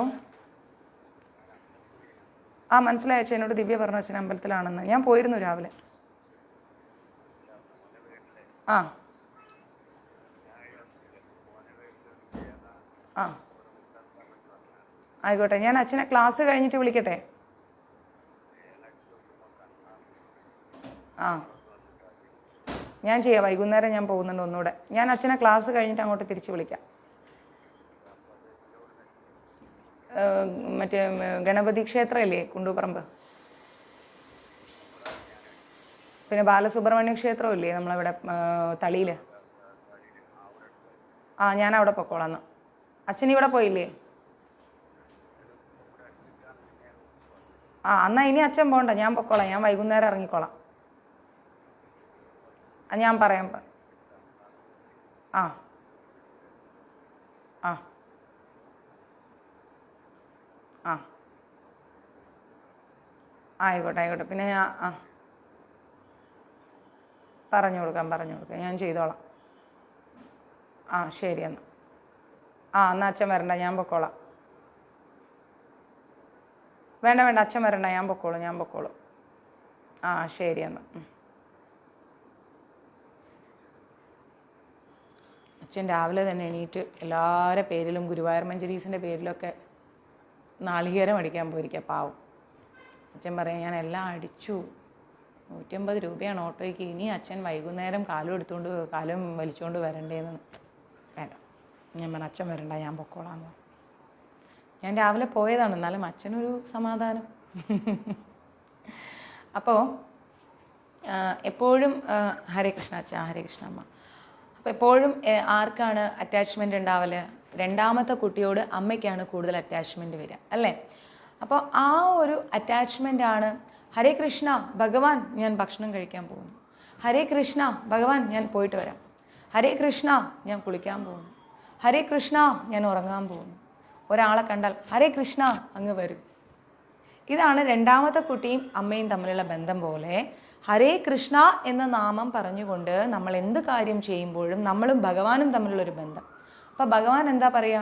അയ്യോ, എൻ്റെ നാമം ഓൾവേസ് പറഞ്ഞുകൊണ്ടാണ് അവനെല്ലാം ചെയ്യുന്നത്. അവൻ എൻ്റെ രണ്ടാമത്തെ കുഞ്ഞുകുട്ടിയാണ്. കുഞ്ഞുകുട്ടിയാണ് അവൻ എപ്പോഴും ഞാൻ വേണം, ഞാനില്ലെങ്കിൽ ശരിയാവില്ല. അപ്പോൾ ഭഗവാന്റെ ഒരു ഭയങ്കരമായ ഒരു അറ്റാച്ച്മെൻറ്റ് നമ്മളിലേക്ക് വരും ആ നാമത്തിലൂടെ. മനസ്സിലാവുന്നുണ്ട്? വളരെ സിമ്പിളായിട്ട് ആലോചിച്ചു. രണ്ടാമത്തെ കുട്ടിയും അമ്മയും തമ്മിൽ അമ്മ അമ്മ അമ്മ അമ്മ അമ്മ അമ്മ. അതേപോലെ നമ്മളും എന്ത് ചെയ്യുമ്പോഴും ഹരേ കൃഷ്ണ ഹരേ കൃഷ്ണ ഹരേ കൃഷ്ണ ഹരേ കൃഷ്ണ എന്ന് പറയുകയാണെങ്കിൽ തീർച്ചയായിട്ടും അച്ഛൻ ഇന്നും ഗുരുവായൂർ മഞ്ജരീസിൻ്റെ പേരിൽ വഴിപാടുകളൊക്കെ ചെയ്യും. അത് ചെയ്യുമ്പോൾ അച്ഛൻ പറയും ഇങ്ങനെ എന്നോട്, ഇത്ര 100,000 അമ്മമാരും അച്ഛന്മാരൊക്കെ ഉള്ളല്ലേ, എത്ര പേര് വയ്യാതെ കിടക്കുന്നു, എത്ര പേര് നിന്നെ അനുഗ്രഹിക്കുന്നു, എത്ര പേര് നിൻ്റെ ക്ലാസ് കേൾക്കുന്നു, എത്ര പേര് എന്തെല്ലാം വിഷമങ്ങളിലൂടെ കടന്നു പോകുന്നു. ഗുരുവായൂർ മഞ്ജരീസ് എന്ന് പറഞ്ഞാൽ അത് ചെയ്യുമ്പോൾ അത് എല്ലാവർക്കും അല്ലേ അത് കിട്ടുന്നതെന്ന്. കാരണം അച്ഛൻ എപ്പോഴും ചെയ്യും. അപ്പോൾ എന്താ പറയുക, എപ്പോഴും നമ്മളിങ്ങനെ ഹരേ കൃഷ്ണ ഹരേ കൃഷ്ണ ഹരേ കൃഷ്ണ എന്നുള്ള ഈ നാമം പറഞ്ഞുകൊണ്ടാണ് നമ്മൾ കണക്ട് ചെയ്യുന്നതെങ്കിൽ ഭഗവാൻ എപ്പോഴും ചിന്തിക്കും, അയ്യോ അവൾക്ക് ഞാനില്ലാതെ പറ്റൂല, അല്ലെ അവന് ഞാനില്ലാതെ പറ്റില്ല, അവൻ എപ്പോഴും എന്നെ വിളിച്ചുകൊണ്ടാണ് കാര്യങ്ങൾ ചെയ്യുന്നത് എന്ന് പറയും, അല്ലേ? നമ്മൾ ഉറങ്ങാൻ കിടക്കുമ്പോഴും ഭഗവാൻ ഹരേ കൃഷ്ണ എന്ന് പറഞ്ഞുകൊണ്ട്, മഞ്ജരീസിൽ മെസ്സേജ് ഇട്ടുള്ളൂ മാതാജി, എന്ന് പറഞ്ഞുകൊണ്ടാണ് കിടക്കുന്നതെങ്കിൽ ഷോ അമ്മേ ഞാൻ ഉറങ്ങാണേ എന്ന് പറഞ്ഞാൽ അമ്മ എന്ത് ചെയ്യും? തൊട്ടടുത്ത് വന്ന് ഇങ്ങനെ നമ്മളടുത്തിരുന്ന് ഒന്ന് പുതപ്പിച്ചൊക്കെ തന്ന് നമ്മുടെ കൂടെ കിടക്കും. മൂത്ത കുട്ടി അവൻ ഉറങ്ങിക്കോളും, അവൻ കുഴപ്പമില്ല എന്ന് പറയുന്നത് പോലെ. അതാരാണ്? ഉയർന്ന സാത്വിക ഭക്തർ. അവരെപ്പോഴും സൈലൻ്റായി പക്വതയോടുകൂടി ജപിച്ച് നല്ല വീക്ഷണത്തോടു കൂടി മുന്നോട്ട് പോകും. അവർ ഭഗവാനെ കാണുന്നൊരു രീതി വേറെയാണ്, നമ്മൾ ഭഗവാനെ കാണുന്ന രീതി വേറെയാണ്. നമ്മൾ നാമത്തിലൂടെ അദ്ദേഹത്തെ പിടിച്ചുകൊണ്ടിരിക്കുകയാണ്. ഹരേ കൃഷ്ണ ഹരേ കൃഷ്ണ ഹരേ കൃഷ്ണ ഹരേ കൃഷ്ണ എന്ന് പറഞ്ഞിങ്ങനെ പിടിച്ചുകൊണ്ടിരിക്കുകയാണ്. നമ്മൾ രണ്ടാമത്തെ കുട്ടികളാണ്, ഭഗവാന്റെ രണ്ടാമത്തെ കുട്ടികളാണ്. എപ്പോഴും അദ്ദേഹത്തിൻ്റെ നാമത്തിൽ ഇങ്ങനെ നമ്മൾ അദ്ദേഹത്തെ കണക്ട് ചെയ്തുകൊണ്ടേയിരിക്കുന്നു. അപ്പോൾ എന്ത് പറയുമ്പോഴും എന്ത് ചെയ്യുമ്പോഴും എങ്ങനെ പോകുമ്പോഴും ഹരേ കൃഷ്ണ ഹരേ കൃഷ്ണ ഹരേ കൃഷ്ണ ഹരേ കൃഷ്ണ. ഓൾവേസ് ഈ നാമം നമ്മുടെ നാവിൽ ഉണ്ടാവട്ടെ. അങ്ങനെ ഉണ്ടാവുന്ന സമയത്ത് നമുക്ക് എപ്പോഴും ഭഗവാനുമായിട്ടൊരു കണക്ഷനാണ്. നമ്മുടെ ആ നാമം കേട്ടില്ലേ ഭഗവാൻ അന്വേഷിക്കും. രണ്ടാമത്തെ കുട്ടി അമ്മയെ വിളിച്ചില്ലെങ്കിൽ അമ്മ വിളിച്ച് ചോദിക്കും അടുക്കളയിൽ നിന്ന്, ഉണ്ണി നീ എവിടെയാ, കുറേ നേരമായാലോ നിൻ്റെ ശബ്ദം കേൾക്കുന്നില്ല, എന്ത് ചെയ്യുന്നു എന്ന് പറഞ്ഞുകൊണ്ട് അമ്മ വന്ന് അന്വേഷിക്കും, അല്ലേ? നമ്മുടെ വീട്ടിൽ ചെറിയ കുട്ടികളാകുമ്പോൾ നമ്മൾ അങ്ങനെയല്ലേ ചെയ്യാറ്. അപ്പോൾ അതേപോലെ നമ്മുടെ നാമം കേട്ടില്ലേ ഭഗവാൻ ചിന്തിക്കും, എവിടെ പോയി, കാണുന്നില്ലല്ലോ, എപ്പോഴും എന്നെ വിളിച്ചുകൊണ്ടിരിക്കുന്നതാണ്, എന്ത് പറ്റി? അയ്യോ അവനെ മായ പിടിച്ചു, സാരമില്ല, അത് മാറ്റി കൊടുക്കാൻ ഭഗവാൻ ഇറങ്ങി വരും. ക്ലിയർ? അപ്പോൾ അതേപോലെ അതുകൊണ്ട് നമ്മൾ എന്ത് ചെയ്യണം? ഓൾവേസ് നമ്മൾ ഭഗവാന്റെ നാമം ജപിച്ചുകൊണ്ടേയിരിക്കണം. ഹരേ കൃഷ്ണ ഹരേ കൃഷ്ണ ഹരേ കൃഷ്ണ ഹരേ കൃഷ്ണ ഹരേ കൃഷ്ണ. ഇത് ത്രൂ ഔട്ടായിട്ട് ഇങ്ങനെ ജപിക്കുമ്പോൾ ഭഗവാൻ നമ്മളോട് ഭയങ്കര അറ്റാച്ച്ഡാണ്. ഒരു നിമിഷം നമ്മൾ ജപിച്ചില്ലെങ്കിൽ ഒരു ഓർമ്മപ്പെടുത്തലുകളുമായിട്ട് ഭഗവാൻ വരും. അങ്ങനെ നമ്മൾ നാമത്തിലൂടെയും നാമസങ്കീർത്തനത്തിലൂടെയും എന്ത് ചെയ്യണം? ഈ കലിയുഗത്തിൽ ഭഗവാനുമായിട്ടുള്ള ഒരു ആത്മബന്ധം സൂക്ഷിക്കാൻ നമ്മൾ പഠിക്കണം. അവിടെയാണ് നമ്മുടെ ജീവിത വിഷയം. സിമ്പിളാണോ? സിമ്പിൾ ആണെങ്കിൽ ആണെന്ന് പറയും. അപ്പോൾ നമ്മൾ പഠിച്ചു വന്നത് ഭഗവത്ഗീത യഥാരൂപത്തിൽ എന്താ പഠിച്ചു വന്നത്? എത്രാമത്തെ ശ്ലോകമായിരുന്നു നമ്മൾ പഠിച്ചത്? 19, 20, 21, 22, 23 ശ്ലോകങ്ങളായിരുന്നു നമ്മൾ പഠിച്ചത്, അല്ലേ? അപ്പോൾ അതിൻ്റെ എല്ലാത്തിൻ്റെയും അർത്ഥങ്ങളിലൂടെയാണ് നമ്മൾ കടന്നുപോയത്. സോ ഇവിടെ പറയുന്നു, ഭൗതികതയിൽ നിന്നുള്ള വിരാമം അഥവാ നിർവ്വാണത്തിന് ശേഷവും കൃഷ്ണാവബോധം എന്നറിയപ്പെടുന്ന ആധ്യാത്മികമായ ഭഗവത് സേവന പ്രവർത്തനങ്ങൾ തുടരുന്നു എന്നാണ് പറയുന്നത്. സ്വരൂപേണ വ്യവസ്ഥിതി എന്നാണ് ഭാഗവതത്തിൽ ജീവാത്മാവിൻ്റെ യഥാർത്ഥ ജീവിതമായിട്ടാണ് അതിനെ കാണുന്നത്. എന്താ പറയുന്നത്? ഭൗതികതയിൽ നിന്നുള്ള വിരാമം അഥവാ നിർവ്വാണത്തിനു ശേഷവും. ഭൗതികതയിൽ, നമ്മളിപ്പോൾ ഭൗതികതയിലാണ് ജീവിക്കുന്നത്. അങ്ങനെ ഭൗതികതയിൽ ജീവിച്ചുകൊണ്ടിരിക്കുന്ന നമ്മൾക്ക് ഒരു ഒരു വിരക്തി വരികയാണ് ജീവിതത്തിനോട്, അല്ലേ? എന്താ വിരക്തി വരുന്നത്? മതി, ആഗ്രഹങ്ങളൊന്നും വേണ്ട. അയച്ചുതരാം മനോജ്, ഇപ്പോൾ അയച്ചുതരാം. അപ്പോൾ നമുക്കിനി അങ്ങനെയുള്ള മഹാഭാരതം ആവശ്യമുള്ളവർ എനിക്ക് മെസ്സേജ് ഇട്ടു കേട്ടോ. മഹാഭാരതം സ്റ്റോക്ക് എത്തിയിട്ടുണ്ട്. എത്രയും പെട്ടെന്ന് മെസ്സേജ് ഇട്ടു. പക്ഷേ ആദ്യം നമുക്ക് അവർക്ക് എമൗണ്ട് കൊടുക്കണം. മഹാഭാരതത്തിൻ്റെ എമൗണ്ട് എപ്പോഴും ആദ്യം കൊടുക്കണം, അത് പുറത്തുനിന്ന് എടുക്കുന്നതാണ്. അപ്പോൾ മഹാഭാരതം ആവശ്യമുള്ളവർ പെട്ടെന്ന് മെസ്സേജ് ഇട്ടോളൂ. നമ്മൾ മറ്റെല്ലാം നമ്മൾ ആദ്യം കളക്ട് ചെയ്യും. പക്ഷേ ഇവർ നമുക്ക് ഡീലേഴ്സ് ആദ്യം പേയ്മെൻറ്റ് കൊടുത്തിട്ടാണ് നമ്മൾ എടുക്കാറ്. മറ്റേത് നമുക്ക് ക്രെഡിറ്റ് കിട്ടും. മഹാഭാരതം ആവശ്യമുള്ളവർ എനിക്ക് തോന്നുന്നു ഒരു 700-800 രൂപയ്ക്കുള്ളിലൊക്കെ വരും മഹാഭാരതം, അല്ലേ? 2 വോളിയൂംസ് നല്ലതാണ്. മഹാഭാരതം വാങ്ങി കയ്യിൽ വയ്ക്കും, കംപ്ലീറ്റ് ഗ്രന്ഥമാണ്. അപ്പം ഒരു 800 രൂപയുടെ ഉള്ളിലൊക്കെ വരും. അപ്പം ആവശ്യമുള്ളവർ എനിക്ക് മെസ്സേജ് ഇടൂ, പേയ്മെൻറ്റ് അയക്കൂ. പെട്ടെന്ന് തന്നെ നിങ്ങൾക്ക് മഹാഭാരതം ഓർഡർ കൊടുക്കാം. ഇപ്പോൾ അവരുടെ കയ്യിൽ എന്തോ 69-70 കോപ്പിയാണുള്ളത്. അപ്പോൾ അതൊന്ന് ഓർത്ത് പെട്ടെന്ന് ചെയ്തോളൂ. അപ്പോൾ ഭൗതികതയിൽ നമ്മളിങ്ങനെ ജീവിച്ചു വരികയും നമ്മൾ ഒരുപാട് സത്സംഗങ്ങളും കാര്യങ്ങളൊക്കെ കേട്ട് നമുക്ക് ഭൗതികതയോടൊരു വിരക്തി വരും. മതി, ഇങ്ങനെയൊന്നും നമ്മളിനി ജീവിക്കേണ്ട, നമ്മൾ കുറച്ച് സ്വതന്ത്രമായി ജീവിക്കണം, കെട്ടുപാടുകളിൽ നിന്നൊക്കെ ഒന്ന് പുറത്തു വരണം, ആഗ്രഹങ്ങൾക്കൊരു അവസാനം വേണം, ഇങ്ങനെയൊന്നും വേണ്ട, ഭഗവാൻ എല്ലാം ഒന്ന് ശരിയാക്കി തരും, നമ്മൾ അദ്ദേഹത്തിന് വിട്ടുകൊടുക്കാം എന്നുള്ള ഒരു ചിന്തയിൽ നടന്നാൽ നടന്നു, ഇല്ലെങ്കിൽ വേണ്ട എന്നുള്ള ഒരു തീരുമാനങ്ങളിലൂടെ നമ്മൾ മുന്നോട്ട് പോകുന്ന സമയത്ത് കൃഷ്ണാവബോധം എന്നറിയപ്പെടുന്ന ആധ്യാത്മികമായ ഭഗവത് സേവന പ്രവർത്തനങ്ങൾ തുടർന്നുകൊണ്ടേയിരിക്കുകയാണ്, അല്ലേ? കൃഷ്ണാവബോധം, കൃഷ്ണാവുന്ന അവബോധത്തെ നമ്മൾ ഉള്ളിലേക്ക് സ്മരിച്ചു കഴിയുമ്പോൾ പിന്നീട് നമ്മൾ ചെയ്യുന്ന പ്രവർത്തനങ്ങളെല്ലാം എന്താണ്? കൃഷ്ണാവബോധമാണ്. ആ കൃഷ്ണാവബോധത്തിൻ്റെ പ്രവർത്തനങ്ങൾ തുടർന്നുകൊണ്ടേയിരിക്കും. അതെങ്ങനെയാണ് തുടരുന്നത്? ഭൗതികതയുമായിട്ട്, മെറ്റീരിയൽ വേൾഡുമായിട്ടൊരു ഡിസ്കണക്ഷൻ വന്നു കഴിഞ്ഞാൽ പിന്നെ നമ്മൾ ചെയ്യുന്നതെല്ലാം എന്താണ്? ഭഗവാനുള്ള സമർപ്പണമാണ്. അതുവരെ നമ്മൾ ചെയ്തതെല്ലാം നമുക്ക് വേണ്ടി, നമുക്ക് ചുറ്റുപാടുമുള്ളവർക്ക് വേണ്ടി. ഒരു ദിവസം ചിന്തിക്കും, ഇത്ര കാലങ്ങളും ഞാൻ എൻ്റെ ഭാര്യയ്ക്ക് വേണ്ടി ജീവിച്ചു, എൻ്റെ ഭർത്താവിന് വേണ്ടി ജീവിച്ചു, എൻ്റെ മക്കൾക്ക് വേണ്ടി ജീവിച്ചു, കുടുംബ ബന്ധുമിത്രാദികൾക്ക് വേണ്ടി ജീവിച്ചു. എന്ത് നേട്ടം? ഒരു നേട്ടവും ഇല്ല, ഒരു നേട്ടവും ഇല്ല. 1000 ചെയ്തിട്ട് അര തെറ്റിയാൽ നമ്മുടെ നേരെ എത്ര വിരൽ വരും നോക്കിക്കും, എത്ര നാവ് പൊങ്ങുന്നു നോക്കിക്കും. ഈ ആളുകൾക്ക് വേണ്ടിയാണോ നമ്മൾ ജീവിക്കുന്നത്? അതുകൊണ്ട് എന്താ ആവശ്യം? ആവശ്യങ്ങൾ നിവർത്തി കൊടുക്കൂ. ഞാൻ പറയാറില്ലേ, അച്ഛനോടുള്ള കടമ ചെയ്യൂ, അമ്മയോടുള്ള കടമ ചെയ്യൂ, കുട്ടികളോടുള്ള കടമ ചെയ്യൂ, ബന്ധുമിത്രാദികളോടുള്ള കടമ ചെയ്യൂ. ഒന്നും ഓവറായിട്ട് പോണ്ട. എല്ലാവരും ജീവാത്മാക്കളാണ്, സിംഗിൾ ജീവാത്മാക്കളാണ്. അപ്പം എന്താ വേണ്ടത്? നമ്മൾ പിന്നീട് ഇതെല്ലാം തിരിച്ചറിഞ്ഞതിന് ശേഷം നമ്മൾ ചെയ്യുന്നതെല്ലാം എന്താണ്? കൃഷ്ണാവബോധമാണ്. കൃഷ്ണനാകുന്ന അവബോധത്തിലൂടെ നമ്മൾ ചെയ്യുന്ന എല്ലാ പ്രവൃത്തിയും കൃഷ്ണാർപ്പണമാണ്. ഭഗവാന് സമർപ്പിച്ചുകൊണ്ട് ചെയ്യാം. ഭഗവാന് സമർപ്പിച്ചുകൊണ്ട് ചെയ്യുന്ന കാര്യങ്ങളിലെല്ലാം തന്നെ എന്താണ്? സ്വാർത്ഥതയില്ല. അങ്ങനെ സ്വാർത്ഥതയില്ലാതെ നമ്മൾ ഒന്നിനെക്കുറിച്ചും ആലോചിച്ച് വെറിയിടാവണ്ട. ഭഗവാൻ നമ്മുടെ ജീവിതത്തിൽ നിന്ന് എന്തെങ്കിലും ഒന്ന് ഒഴിവാക്കിയിട്ടുണ്ട് എങ്കിൽ അത് ഭഗവാൻ അറിഞ്ഞുകൊണ്ട് ഒഴിവാക്കിയതാണ്. അത് എത്ര വലിയ മാണിക്യമാണെങ്കിലും പോകുന്നത് അങ്ങോട്ട് പോട്ടെ എന്ന് വെക്കണം. അതേക്കുറിച്ച് നമ്മൾ വെറിയിടാവരുത്. മുമ്പ് ഞാനും അങ്ങനെയായിരുന്നു. ഇപ്പം എന്താ? പോട്ടെ, പോകുന്നവരെല്ലാം പോട്ടെ, നിൽക്കുന്നവരെല്ലാം നിൽക്കട്ടെ, വരാനിരിക്കുന്നവരെല്ലാം വരട്ടെ. ആരെങ്കിലും നമുക്ക് തടയാൻ പറ്റുമോ? ആരെങ്കിലും പിടിച്ചു നിർത്താൻ പറ്റുമോ? നമ്മുടെ മക്കൾ നമ്മൾ ആളിച്ച് പോറ്റി വളർത്തി ഒരു പ്രായം കഴിയുമ്പോൾ എനിക്ക് അവളെ ഇഷ്ടമാണ്, ഇവനെ ഇഷ്ടമാണെന്ന് പറഞ്ഞ് ഇറങ്ങിപ്പോയി കഴിഞ്ഞാൽ നമുക്ക് എന്ത് ചെയ്യാൻ പറ്റും? ജന്മം നൽകിയ അച്ഛനെയും അമ്മനെയും നിസാരമായി തള്ളി പറഞ്ഞുകൊണ്ട് ഇറങ്ങിപ്പോകുന്ന മക്കളെക്കാൾ വലിയ ബന്ധങ്ങൾ എന്താ ഉള്ളത് ഈ ലോകത്ത്?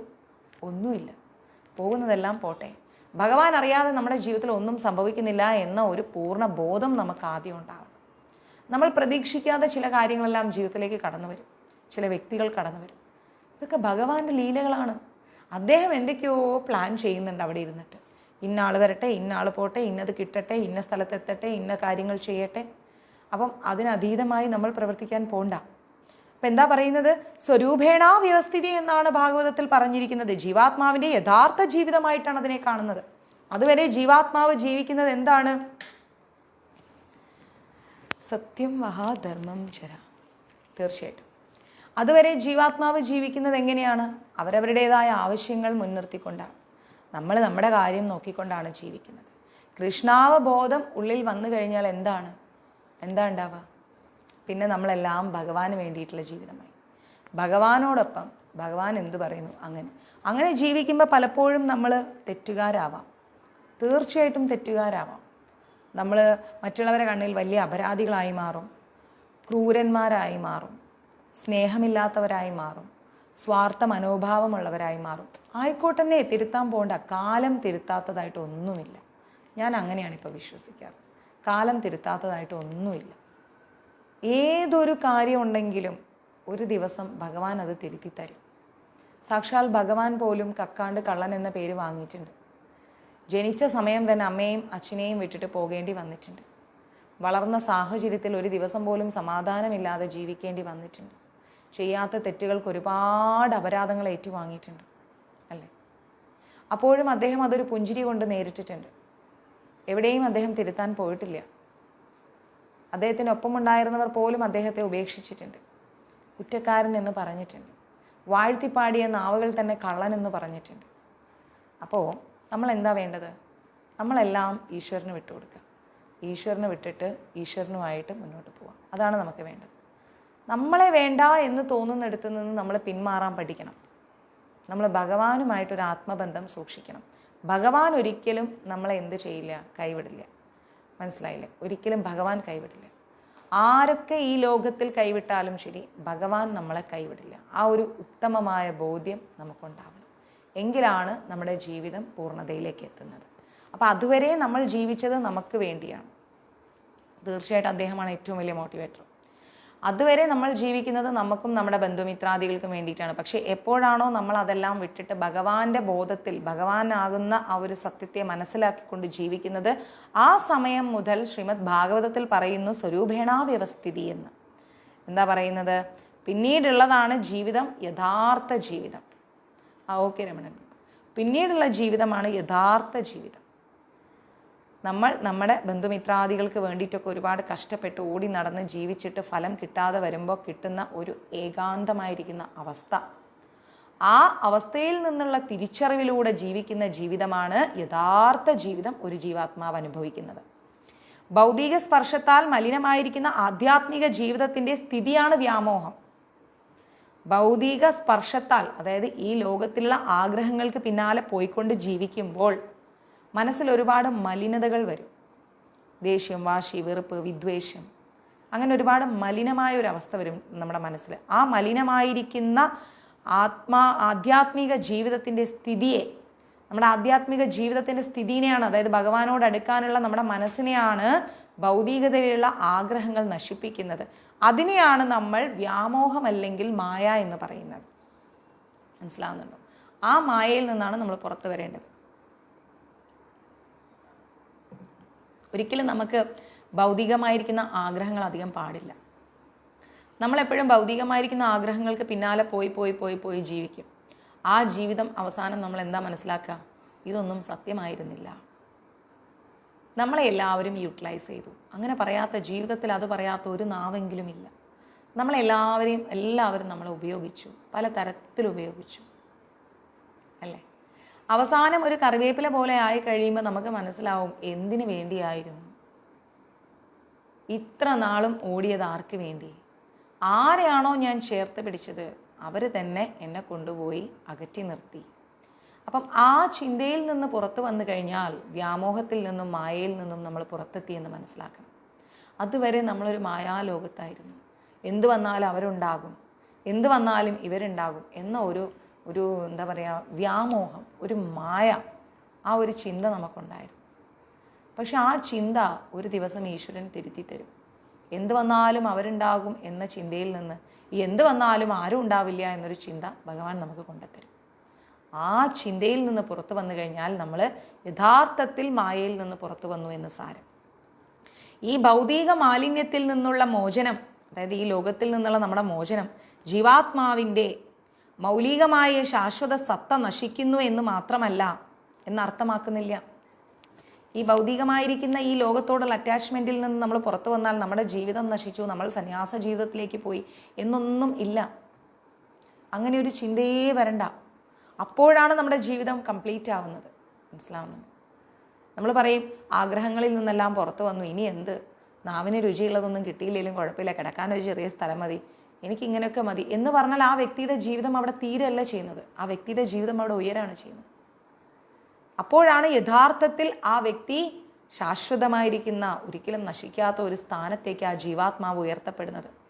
കൈവല്യം സ്വരൂപാ പ്രതിഷ്ഠ വാജിതീ ശക്തിരിതി എന്ന് പതഞ്ജലിയും ഇതിനെ അനുകൂലിക്കുന്നുണ്ട്. പതഞ്ജലിയിലും പറയുന്നുണ്ട് കുഴപ്പമില്ല മാതാജി. ഇത് ചിതിശക്തി അല്ലെങ്കിൽ അതീന്ദ്രിയമായിരിക്കുന്ന അവസ്ഥ എന്നാണ് പറയുന്നത്. നമ്മുടെ ഈ മനോഭാവം, ഭൗതികമായിരിക്കുന്ന ലോകത്തിൽ നിന്നും പുറത്തു വരുന്ന നമ്മുടെ ഈ നല്ല ഒരു മനോഭാവം, ആരും കാണില്ല, ഭഗവാൻ മാത്രമേ കാണൂ എന്ന ആ ഒരു നല്ല മനോഭാവത്തെയാണ് നമ്മൾ ചിതിശക്തി, തായാണ്, തറയുടെ തായാണ് കേട്ടോ, ചിതിശക്തി അല്ലെങ്കിൽ അതീന്ദ്രിയമായിരിക്കുന്ന അവസ്ഥ എന്ന് നമ്മൾ മനസ്സിലാക്കുന്നത്. ഇതാണ് യഥാർത്ഥ ജീവിതം. ആനന്ദമയോ ബ്യാസത് എന്ന് വേദാന്ത സൂത്രം പറയുന്നതും ഇതിനെ തന്നെയാണ്. മനസ്സിലാവുന്നുണ്ട്? സ്വാഭാവികമായിരിക്കുന്ന ഈ ഒരു അതീന്ദ്രിയമായിരിക്കുന്ന ആനന്ദമാണ് യോഗയുടെ പരമലക്ഷ്യം. എന്താണ് യോഗയുടെ പരമലക്ഷ്യം? Body shape നിലനിർത്തലല്ല. നമ്മുടെ ജീവിതത്തിൽ നമ്മൾ മുറുകെ പിടിച്ചതൊന്നും കാണില്ല, ഭഗവാൻ മാത്രമേ കാണൂ, തരൂടാ, ഭഗവാൻ മാത്രമേ കാണൂ എന്നുള്ള നമ്മുടെ ആ ഒരു ഉറച്ച മനസ്ഥിതിയാണ് എന്തെന്ന് പറയുന്നത്? ചിതിശക്തി, അതീന്ദ്രിയമായിരിക്കുന്ന ഒരു അവസ്ഥ എന്ന് പറയുന്നത്. ഈ അതീന്ദ്രിയമായ അവസ്ഥയിലൂടെ ഒരു മനുഷ്യൻ കടന്നു പോകുമ്പോൾ ആ വ്യക്തിയുടെ ജീവിതം ശാശ്വതമായ ഒരു സമാധാനത്തിലേക്ക് എത്തുന്നു. ആ വ്യക്തിക്ക് ഉറങ്ങാൻ സാധിക്കും, കഴിക്കുന്ന ഭക്ഷണം രുചിയോടുകൂടി കഴിക്കാൻ സാധിക്കും, മനസ്സറിഞ്ഞ് കഴിക്കാൻ സാധിക്കും, ആ വ്യക്തിക്ക് മനസ്സറിഞ്ഞ് ചിരിക്കാൻ സാധിക്കും. എപ്പോഴാണോ ചുറ്റുപാടുകളുള്ളതെല്ലാം നെഗറ്റീവാണെന്നും മായയാണെന്നുള്ള തിരിച്ചറിവിലൂടെ സാക്ഷാൽ ഗുരുവായൂരപ്പനാണ് ശാശ്വതമായിരിക്കുന്നത് എന്ന ആ ഒരു മനോഭാവം കൈവരിക്കാൻ സാധിക്കുന്നു, ആ നിമിഷം മുതൽ ആ വ്യക്തി എന്തായി? പെർഫെക്റ്റായി. ഇതിനെയാണ് നമ്മൾ എന്തെന്ന് പറയുന്നത്? ആനന്ദമയോഭ്യാസത് എന്ന് വേദാന്ത സൂത്രം പറയുന്നതും. സ്വാഭാവികമായിരിക്കുന്ന ഈ ഒരു സ്വാഭാവികമായിരിക്കുന്ന ആനന്ദമാണത്. അതാണ് യോഗത്തിൻ്റെ ആത്യന്തിക ലക്ഷ്യം എന്ന് നമ്മൾ മനസ്സിലാക്കേണ്ടത്. ഭക്തിപൂർണമായിരിക്കുന്ന സേവന പ്രവർത്തനങ്ങൾ കൊണ്ട്, അതായത് നമ്മൾ എന്ത് പ്രവർത്തനങ്ങൾ ചെയ്യുമ്പോഴും അത് ഭക്തിയോടുകൂടി ചെയ്യുമ്പോൾ ഭക്തിയോഗം കൊണ്ട് എളുപ്പത്തിൽ അത് നേടാൻ സാധിക്കും. നമ്മൾ ആ ചെയ്യുന്ന പ്രവൃത്തികൾ എന്ത് തന്നെ ആയാലും, ഒരാൾക്ക് ഭക്ഷണം കൊടുക്കുന്നതായാലും, വീട്ടിലൊരു ഭക്ഷണം ഉണ്ടാക്കുന്നതായാലും, എഴുതുന്നതായാലും, വായിക്കുന്നതായാലും, ഉറങ്ങുന്നതായാലും, എല്ലാത്തിലും ഒരു ഭക്തി വേണം, ഭഗവാനോടുള്ളൊരു സമർപ്പണം വേണം. ഭഗവാനെ, ഇന്ന് എനിക്കിത് ഉണ്ടാക്കാനുള്ള ആയുസ്സും ആരോഗ്യവും അവസ്ഥയും അങ്ങ് നൽകിയല്ലോ കൃഷ്ണ, ഒരുപാട് നന്ദി. ഭഗവാനെ, ഞാനിന്ന് ഈ അന്നം കൊടുക്കാനുള്ള സാഹചര്യം അങ്ങ് എനിക്ക് നൽകിയല്ലോ കൃഷ്ണ, നന്ദി എന്ന് ഓരോ നിമിഷവും ചെയ്യേണ്ട കാര്യങ്ങളിലെല്ലാം തന്നെ കുറച്ച് നേരം വൈകി ഓരോ നിമിഷം നമ്മൾ ചെയ്യേണ്ട പ്രവൃത്തികളും നമ്മൾ ചെയ്ത് വരുമ്പോൾ എന്തായി? അത് ഭക്തിയോഗമായി. ഭക്തിയിലൂടെയുള്ള നമ്മുടെ ഒരു എന്തായി? യാത്രയായി. അങ്ങനെ ചെയ്യുന്ന ആ ഒരു യാത്ര നമുക്ക് കംപ്ലീറ്റ് ആയിട്ടുള്ളൊരു അവസ്ഥയെ നൽകും. അങ്ങനെ കിട്ടുന്ന ആ ഒരു അവസ്ഥ ശ്രീമദ് ഭാഗവതത്തിലും അതുപോലെ ഭഗവത്ഗീത 7-ാം അധ്യായത്തിലും, നമ്മളിപ്പോൾ പഠിച്ചുകൊണ്ടിരിക്കുന്ന 6-ാമത്തെ അധ്യായമാണ്, 7-ാമത്തെ അധ്യായത്തിലും ഭക്തിയോഗത്തെക്കുറിച്ച് നമ്മൾ കൃത്യമായി പഠിക്കുന്നുണ്ട്. ഇത് ധ്യാനയോഗമാണ്. ഇനി ഭക്തിയോഗത്തിലേക്ക് നമ്മൾ പോകും. ജ്ഞാനയോഗം നമ്മൾ പഠിച്ചു കഴിഞ്ഞു അല്ലേ? അപ്പോൾ അങ്ങനെ ഭക്തിയോഗത്തിലൂടെ നമ്മൾ പോകുമ്പോൾ നമുക്ക് കുറച്ചും കൂടെ കാര്യങ്ങൾ മനസ്സിലാവും. അത് 7-ാം അധ്യായത്തിലാണ് പറയുന്നത്. ഈ അധ്യായത്തിലൊക്കെ നമ്മൾ പഠിച്ച പോലെ യോഗസിദ്ധാന്ത പ്രകാരം സമാധി 2 തരത്തിലുണ്ടെന്നാണ് പറയുന്നത്. യോഗസിദ്ധാന്ത പ്രകാരം, യോഗസിദ്ധാന്തത്തെ അടിസ്ഥാനമാക്കി നോക്കുകയാണെങ്കിൽ 2 തരത്തിലുള്ള സമാധിയുണ്ട്. സംപ്രജ്ഞാത സമാധി. എന്താണ് സംപ്രജ്ഞാത സമാധി? പിന്നെന്താ പറയുന്നത്? അസംപ്രജ്ഞാത സമാധി. സംപ്രജ്ഞാത സമാധിയും അസംപ്രജ്ഞാത സമാധിയും, അങ്ങനെ 2 സമാധിയെക്കുറിച്ചാണ് ഗീതയിൽ പറയുന്നത്. നമ്മൾ ധ്യാനയോഗത്തിൽ 2 തരത്തിലുള്ള സമാധിയെക്കുറിച്ച് പഠിക്കുന്നുണ്ട്. സംപ്രജ്ഞാത സമാധി, അസംപ്രജ്ഞാത സമാധി. തത്വജ്ഞാനപരങ്ങളായിരിക്കുന്ന പലവിധ ഗവേഷണങ്ങൾ, തത്വജ്ഞാനത്തിലൂടെ, നല്ല ദീർഘമായിരിക്കുന്ന വീക്ഷണങ്ങളിലൂടെ, ഗ്രന്ഥങ്ങളിലൂടെ, തത്വജ്ഞാനത്തിലൂടെയൊക്കെ നമ്മളിങ്ങനെ പോകുമ്പോൾ ഒരു അതീന്ദ്രിയ അവസ്ഥയിലേക്ക് നമ്മൾ എത്തും. ഇപ്പോൾ നമ്മൾ ഗീത പഠിച്ച് വന്നപ്പോൾ നമുക്ക് ഒരുപാട് മാറ്റമുണ്ട് ജീവിതത്തിൽ അല്ലേ? ഒത്തിരി മാറ്റമുണ്ട്. അങ്ങനെ തത്വജ്ഞാനത്തിലൂടെ നമ്മൾ പഠിച്ചു പോകുമ്പോൾ നമ്മുടെ ജീവിതത്തിൽ ഉണ്ടാകുന്നൊരു മാറ്റം, നമ്മൾ എത്തിച്ചേരുന്ന ഒരു അതീന്ദ്രിയമായ അവസ്ഥയുണ്ട്. ഈ ലോകം എന്തൊക്കെ എന്നോട് കാണിച്ചാലും സാക്ഷാൽ ഗുരുവായൂരപ്പൻ്റെ നാമത്തിൽ മാത്രം ഞാൻ ഉറച്ചു നിൽക്കും എന്ന ഒരു കഠിനമായിരിക്കുന്ന മനോഭാവം, നന്മയിലുള്ള ആ ഒരു മനോഭാവം. ഓക്കെ സതി മാതാജി, ആ ഒരു നന്മയില്ലാത്ത, പ്രതികാരമില്ലാത്ത ആ ഒരു മനോഭാവം, അതിനെയാണ് എന്തെന്ന് പറയുന്നത്? സംപ്രജ്ഞാത സമാധി എന്ന് പറയുന്നത്. മനസ്സിലാവുന്നുണ്ട്? അതിനെയാണ് നമ്മൾ തത്വജ്ഞാനപരമായി ഈശ്വരനെ അറിഞ്ഞുകൊണ്ട് ഭൗതികതയിൽ നിന്ന് മോക്ഷം ലഭിക്കാൻ ഒരു വ്യക്തി നേടിയെടുക്കുന്ന ഒരു അതീന്ദ്രിയ അവസ്ഥയാണ് എന്തെന്ന് പറയുന്നത്? സംപ്രജ്ഞാത സമാധി എന്ന് പറയുന്നത്. ഇനി അസംപ്രജ്ഞാത സമാധി എന്ന് പറയുന്നുണ്ട്. എന്താണ് അസംപ്രജ്ഞാത സമാധി? ഭൗതിക സുഖങ്ങളുമായിട്ട് ഒരു ബന്ധവും ഇല്ല. എന്തൊക്കെ പറഞ്ഞാലും ശരി, ഭൗതികമായിരിക്കുന്ന ഒരു കാര്യങ്ങളുമായിട്ട് ഒരു ബന്ധവും ഇല്ല. ഈ അവസ്ഥയിൽ നിൽക്കുമ്പോൾ ആ അവസ്ഥയിൽ ആരാ നിൽക്കുക? യോഗികളാണ് നിൽക്കുക. ഉയർന്ന ഋഷിവര്യന്മാരാണ് നിൽക്കുക. അങ്ങനെ നിൽക്കുന്ന യോഗികളും ഋഷിവര്യന്മാരും ഒക്കെ ഇന്ദ്രിയജന്യങ്ങളായിരിക്കുന്ന ആ ഒരു ചിന്തയെ, സുഖത്തെ ജയിച്ചിരിക്കും. നമ്മളൊന്നും ഇന്ദ്രിയങ്ങളെ ജയിച്ചിട്ടില്ല. നമ്മൾ സംപ്രജ്ഞാത സമാധിയിലാണെങ്കിൽ കൂടിയും ഇന്ദ്രിയങ്ങളെ നമ്മൾ ജയിച്ചിട്ടില്ല. ഇപ്പോൾ തന്നെ ഉച്ചയ്ക്ക് ഒരു ഭക്ഷണം കഴിക്കാനിരുന്നാൽ, ഓ സാമ്പാറിൽ ഉപ്പില്ല, ഉപ്പ് കുറവാണ്, കറി അത്രയ്ക്ക് അങ്ങോട്ട് പോരാ, എനിക്ക് അത്രയ്ക്ക് അങ്ങ് ഇഷ്ടപ്പെട്ടില്ല. ഈ ഒരു ചിന്ത എന്തുകൊണ്ടാണ്? നാവിൻ്റെ രുചിയെ നിയന്ത്രിക്കാത്തത് കൊണ്ട്. ഞാൻ ഇന്നലെ മുഴുവൻ യാത്രയിലായിരുന്നു, ഒന്ന് കിടന്നാൽ മതി, എനിക്കൊന്ന് ഉറങ്ങണം, ശരിക്കും ഒരു 6-7 മണിക്കൂർ എനിക്ക് ഉറങ്ങണം. എന്തുകൊണ്ട്? ഉറക്കത്തെ ജയിക്കാൻ സാധിച്ചിട്ടില്ല. അപ്പോൾ ഇന്ദ്രിയങ്ങളെ നിയന്ത്രിച്ചവൻ ആരാണ്? യോഗികളാണ്. ഇന്ദ്രിയ നിയന്ത്രണം നേടിയവർ യോഗികളും ഉയർന്ന ഋഷിവര്യന്മാരുമാണ്. അപ്പോൾ അങ്ങനെയുള്ള വ്യക്തികൾ സുഖഭോഗങ്ങളിൽ നിന്ന് പുറത്തു വന്നിട്ടുണ്ടാവും. അവരെ ഒരിക്കലും സുഖഭോഗങ്ങൾ എന്താണ് മുറുകെ പിടിക്കില്ല. സുഖഭോഗങ്ങളിൽ നിന്ന് അവർ പുറത്തു വന്നിട്ടുണ്ട്. അപ്പോൾ ഇങ്ങനെ സുഖഭോഗങ്ങളെയെല്ലാം അതിക്രമിച്ചുകൊണ്ട് ഈ അതീന്ദ്രിയ അവസ്ഥയിലെത്തുന്ന യോഗികളായാലും ശരി, ഋഷിവര്യന്മാരായാലും ശരി, അവർക്കൊരിക്കലും പിന്നെ അതിൽ നിന്ന് ഇളകേണ്ടി വരില്ല. ഒരിക്കലും ഇളകേണ്ടി വരില്ല. മനസ്സിലാവുന്നുണ്ട്? അങ്ങനെയുള്ള യോഗീവര്യന്മാരും ഋഷികളും മഹർഷിമാരൊക്കെ എന്ത് ഭൂകമ്പം സംഭവിച്ചാലും ശരി, അവർക്കൊന്നും സംഭവിക്കില്ല. സാരില്ല ലാലി മാതാജി, ഒന്നും സംഭവിക്കില്ല. നമ്മൾ പറയില്ലേ, പാലം കുലുങ്ങിയാലും കേളം കുലുങ്ങില്ല എന്ന്. കുലുങ്ങില്ല. അവർ 2 ദിവസം ഭക്ഷണം കഴിച്ചില്ലേ, ഹരേ കൃഷ്ണ, ആ നാമമാണ് അവരുടെ ഭക്ഷണം. ഉറങ്ങാൻ നല്ല സ്ഥലം കിട്ടിയില്ലേ, ഹരേ കൃഷ്ണ ഹരേ കൃഷ്ണ കൃഷ്ണ കൃഷ്ണ ഹരേ ഹരേ രാമ ഹരേ രാമ. ജപമാണ് അവരുടെ ഉറക്കം. നല്ല ചൂടാണോ, ഹരേ കൃഷ്ണ, ആ നാമത്തിലൂടെ വായുവാണ് അവരുടെ തണുപ്പ്. നല്ല തണുപ്പാണോ, ഹരേ കൃഷ്ണ, അതാണ് അവരുടെ ചൂട്. എല്ലാം ഭഗവത് നാമത്തിലൂടെ അവർ ഇന്ദ്രിയങ്ങളെ ജയിക്കും. അതുകൊണ്ടല്ലേ ഹിമാലയത്തിലൊക്കെ ഒരുപാട് സന്യാസിമാർ ആ മഞ്ഞുകട്ടയിൽ പോലും പോയിട്ട് കുളിച്ചുകൊണ്ടിരിക്കുന്നത്. അപ്പോൾ അങ്ങനെയുള്ള ഒരു സാഹചര്യത്തിൽ നമ്മൾ എന്താ മനസ്സിലാക്കേണ്ടത്? അങ്ങനെ ഇന്ദ്രിയങ്ങളെ ജയിച്ച ഒരുപാട് ആളുകളുണ്ട്. അവരാണ് എന്ത്? അസംപ്രജ്ഞാത സമാധിയിലേക്ക് പോകുന്നത്. അപ്പോൾ നമ്മൾ മനസ്സിലാക്കണം, ഭഗവത്ഗീതയിൽ ധ്യാനയോഗത്തിൽ 2 സമാധിയെക്കുറിച്ച് നമ്മൾ പഠിക്കുന്നു. സംപ്രജ്ഞാത സമാധി, അസംപ്രജ്ഞാത സമാധി. ആ അസംപ്രജ്ഞാത സമാധി എന്ന് പറഞ്ഞാൽ നമുക്ക് ഇന്ദ്രിയങ്ങളെല്ലാം ജയിച്ച വ്യക്തികൾ. സംപ്രജ്ഞാത സമാധി എന്ന് പറഞ്ഞു കഴിഞ്ഞാൽ തത്വജ്ഞാനപരമായി ഗ്രന്ഥങ്ങളിലൂടെ നമ്മൾ ഒരു അതീന്ദ്രിയ അവസ്ഥയിലേക്ക് എത്തിയവർ. രണ്ടും മനസ്സിലായല്ലോ?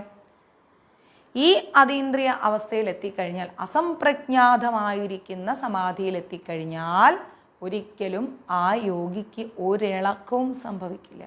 അവർ നല്ല കോൺസെൻട്രേഷനോടുകൂടി ഭഗവാനെ ഇങ്ങനെ ധ്യാനിച്ചിരിക്കുകയാണെങ്കിൽ വലിയ വലിയ ഭൂകമ്പങ്ങൾ ഉണ്ടായാലും അവർ ഇളകില്ല. അതാണ് അസംപ്രജ്ഞാത സമാധി എന്ന് പറയുന്നത്. ഇത്രത്തോളം എത്താൻ സാധിക്കാത്തവർക്കും വിജയമില്ല.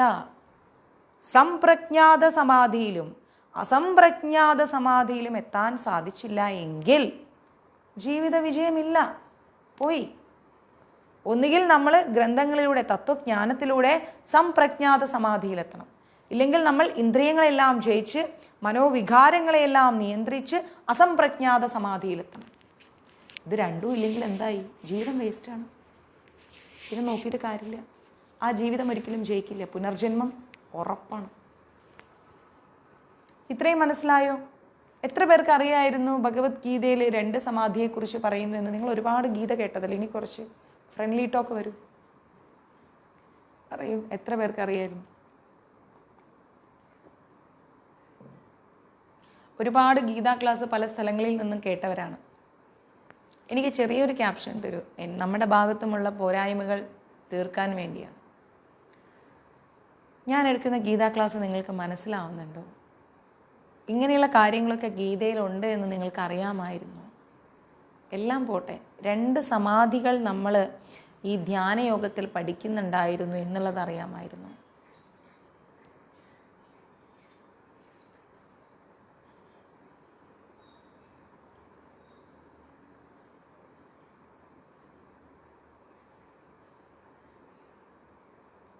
കമൻസ് ഇട്ട് വെച്ചോളൂ, ഞാൻ നോക്കിക്കോളാം. അപ്പോൾ ഇത്രത്തോളം എത്താൻ നമുക്ക് സാധിച്ചിട്ടില്ല എങ്കിൽ കൂടിയും നമ്മളെന്താ മനസ്സിലാക്കേണ്ടത്? ഒരല്പമെങ്കിലും നമ്മൾ പ്രാക്ടീസ് ചെയ്യണം.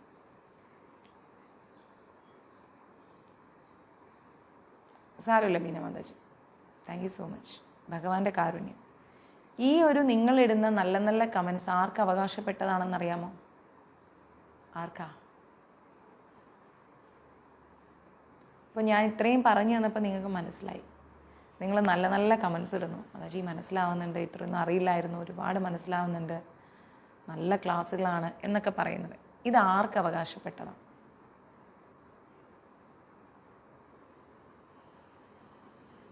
അമ്മൂസ് പറയുമ്പോൾ ശരിക്കും സിമ്പിളായി തോന്നും. തീർച്ചയായിട്ടും ഇത് ആർക്ക് അവകാശപ്പെട്ടതാണ് ഈ കമൻസ്? ഇത് നമ്മൾ വാങ്ങിച്ചു കൊടുക്കുന്നത്, നിങ്ങളുടെ ഇത്രയും നല്ല വാക്കുകൾ വാങ്ങിച്ചു കൊടുക്കുന്നത് ശ്രീല പ്രഭുപാജിക്ക്. ആ പാവം മനുഷ്യനെന്നൊന്നും പറയാൻ പറ്റില്ല. അദ്ദേഹം നമ്മുടെ അപ്പൂപ്പൻ. അദ്ദേഹത്തിൻ്റെ 79ാമത്തെ വയസ്സിൽ ആ പാവം കുടുംബവും സാഹചര്യങ്ങളും വീടും എല്ലാം ഉപേക്ഷിച്ച് കഷ്ടപ്പാടുകളും സാഹചര്യങ്ങളും എല്ലാം അനുകൂലമാക്കിക്കൊണ്ട് എന്തെങ്കിലുമൊക്കെ കുറച്ച് ഭക്ഷണം കഴിച്ചിട്ട് ഒരു പരാതിയും ഒരു പരിഭവവും ഒരാവശ്യങ്ങളും ഇല്ലാതെ അസംപ്രജ്ഞാത സമാധിയിലൂടെ നമുക്ക് നൽകിയ വാക്കുകളാണിത്. ഗീത കേൾക്കാറുണ്ട്, പക്ഷെ അറിയില്ല. അദ്ദേഹം നൽകിയ കാരുണ്യമാണിത്. നിങ്ങൾ ഇന്നിട്ടിരിക്കുന്ന ഈ നല്ല വാക്കുകളെല്ലാം തന്നെ അദ്ദേഹത്തിൻ്റെ തൃപാദങ്ങളിലാണ് നമ്മൾ സമർപ്പിക്കേണ്ടത്. അദ്ദേഹം ഡീറ്റെയിലായിട്ട് നമുക്ക് പറഞ്ഞു തന്നു, അല്ലേ? ഇതൊന്നും എൻ്റെ വാക്കുകളല്ല, എനിക്കറിയില്ല ഇതൊന്നും. അദ്ദേഹം എഴുതി വെച്ച വ്യക്തമായ വാക്കുകളിലൂടെ ഞാൻ യാത്ര ചെയ്യുന്നു, അത്രയേ ഉള്ളൂ.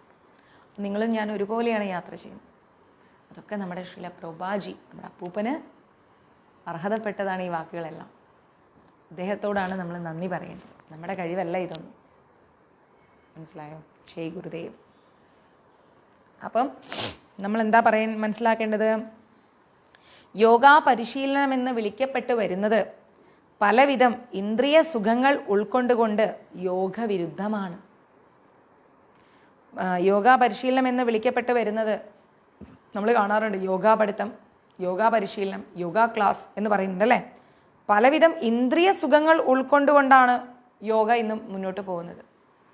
ആലോചിച്ചു. ഒരു യോഗ ക്ലാസ്സിൽ പോയാൽ നല്ല AC, കുടിക്കാൻ വെള്ളം, നല്ല പാട്ടുകൾ, നല്ല റബ്ബർ മാറ്റ്, എന്തൊക്കെയാണ് യോഗ പഠിത്ത ക്ലാസ്സിൽ ചെന്ന് കഴിഞ്ഞാൽ. ഇതെല്ലാം വിട്ടകന്ന് പ്രകൃതിയോടിണങ്ങി ആദിത്യദേവനെ നമസ്കരിച്ചുകൊണ്ട് പ്രകൃതിയിൽ നിന്നുള്ള ആ ഒരു ഓക്സിജൻ സ്വീകരിച്ചുകൊണ്ട് മനസ്സും ശരീരവും ചിന്തയും വാക്കും പ്രവൃത്തിയെല്ലാം ഭഗവാന്റെ തൃപാദങ്ങളിൽ പോയിൻ്റ് ഔട്ട് ചെയ്തുകൊണ്ട് യോഗ ചെയ്തു നോക്കും. അതിനോളം സുഖം മറ്റൊന്നില്ല. സുഖസൗകര്യങ്ങൾക്ക് പിന്നാലെ പോയിട്ടുള്ള ഒരു ക്ലാസ്സും നമുക്ക് വേണ്ട, ഒരു യോഗാ പഠിത്തവും വേണ്ട. ഇന്ന് യോഗാ ക്ലാസ് എന്നൊക്കെ പറഞ്ഞാൽ ആദ്യം നോക്കുന്നത് നല്ല വൃത്തിയുണ്ടോ, താഴെ കുടിക്കാൻ വെള്ളമൊക്കെ ഉണ്ടോ, പാട്ടൊക്കെ ഉണ്ടോ, നല്ല റബ്ബർ മാറ്റാണോ, ഇരിക്കാൻ സ്ഥലമുണ്ടോ, ഇതൊക്കെയാണ് നോക്കാറ്. ഇതൊക്കെ ഇന്ദ്രിയ സുഖങ്ങളാണ്. ഇങ്ങനെയുള്ള ഇന്ദ്രിയ സുഖങ്ങൾക്ക് പിന്നാലെ പോയിട്ടുള്ള യോഗ എന്ന് പറഞ്ഞാൽ അത് വിരുദ്ധമാണ്. യോഗക്കേ അടിസ്ഥാന വിരുദ്ധമാണ്.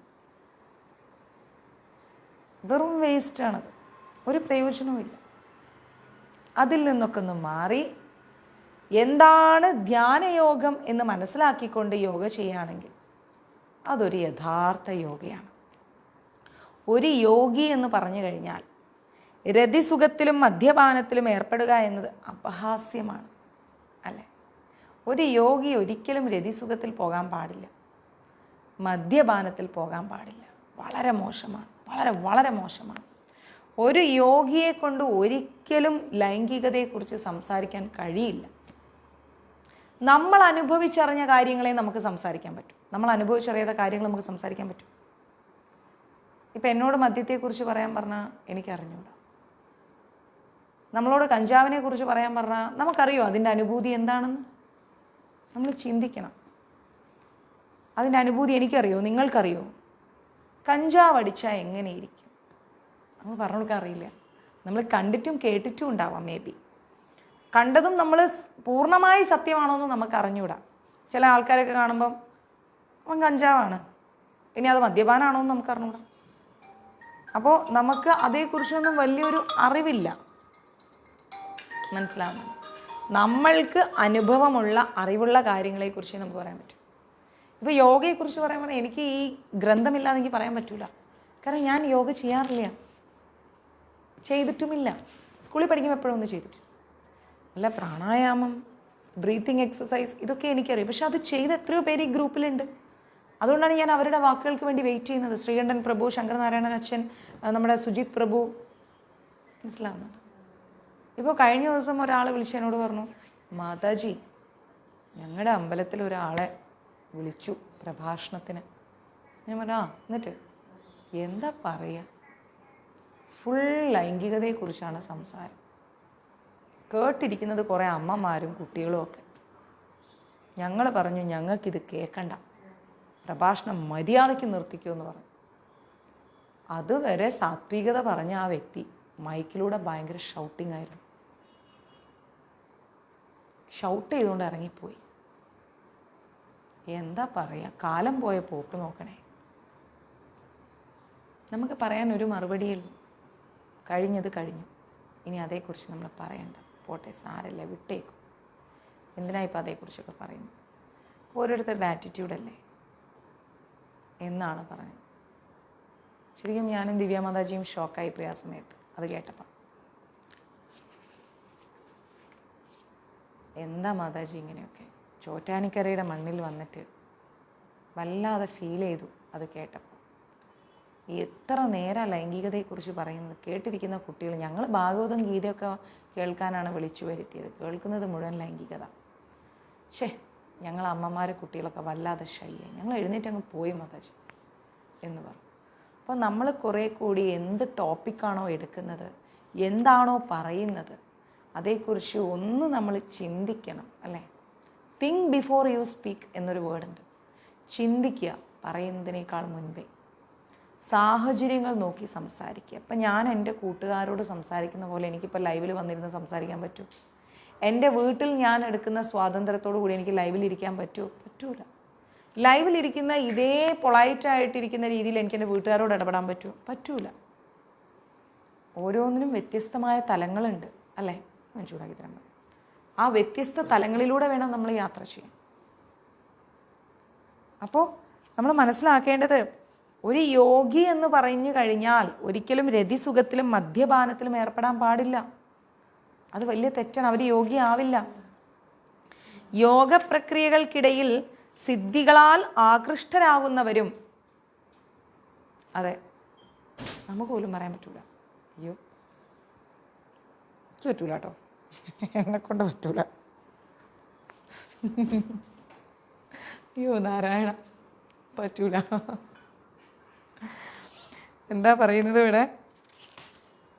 യോഗ പ്രക്രിയകൾക്കിടയിൽ സിദ്ധികളാൽ ആകൃഷ്ടരാകുന്നവരും അപൂർണ അവസ്ഥയിൽ തുടരുകയേ ഉള്ളൂ. സിദ്ധികളാൽ ആകൃഷ്ടരായി കഴിഞ്ഞാൽ എന്താണ്?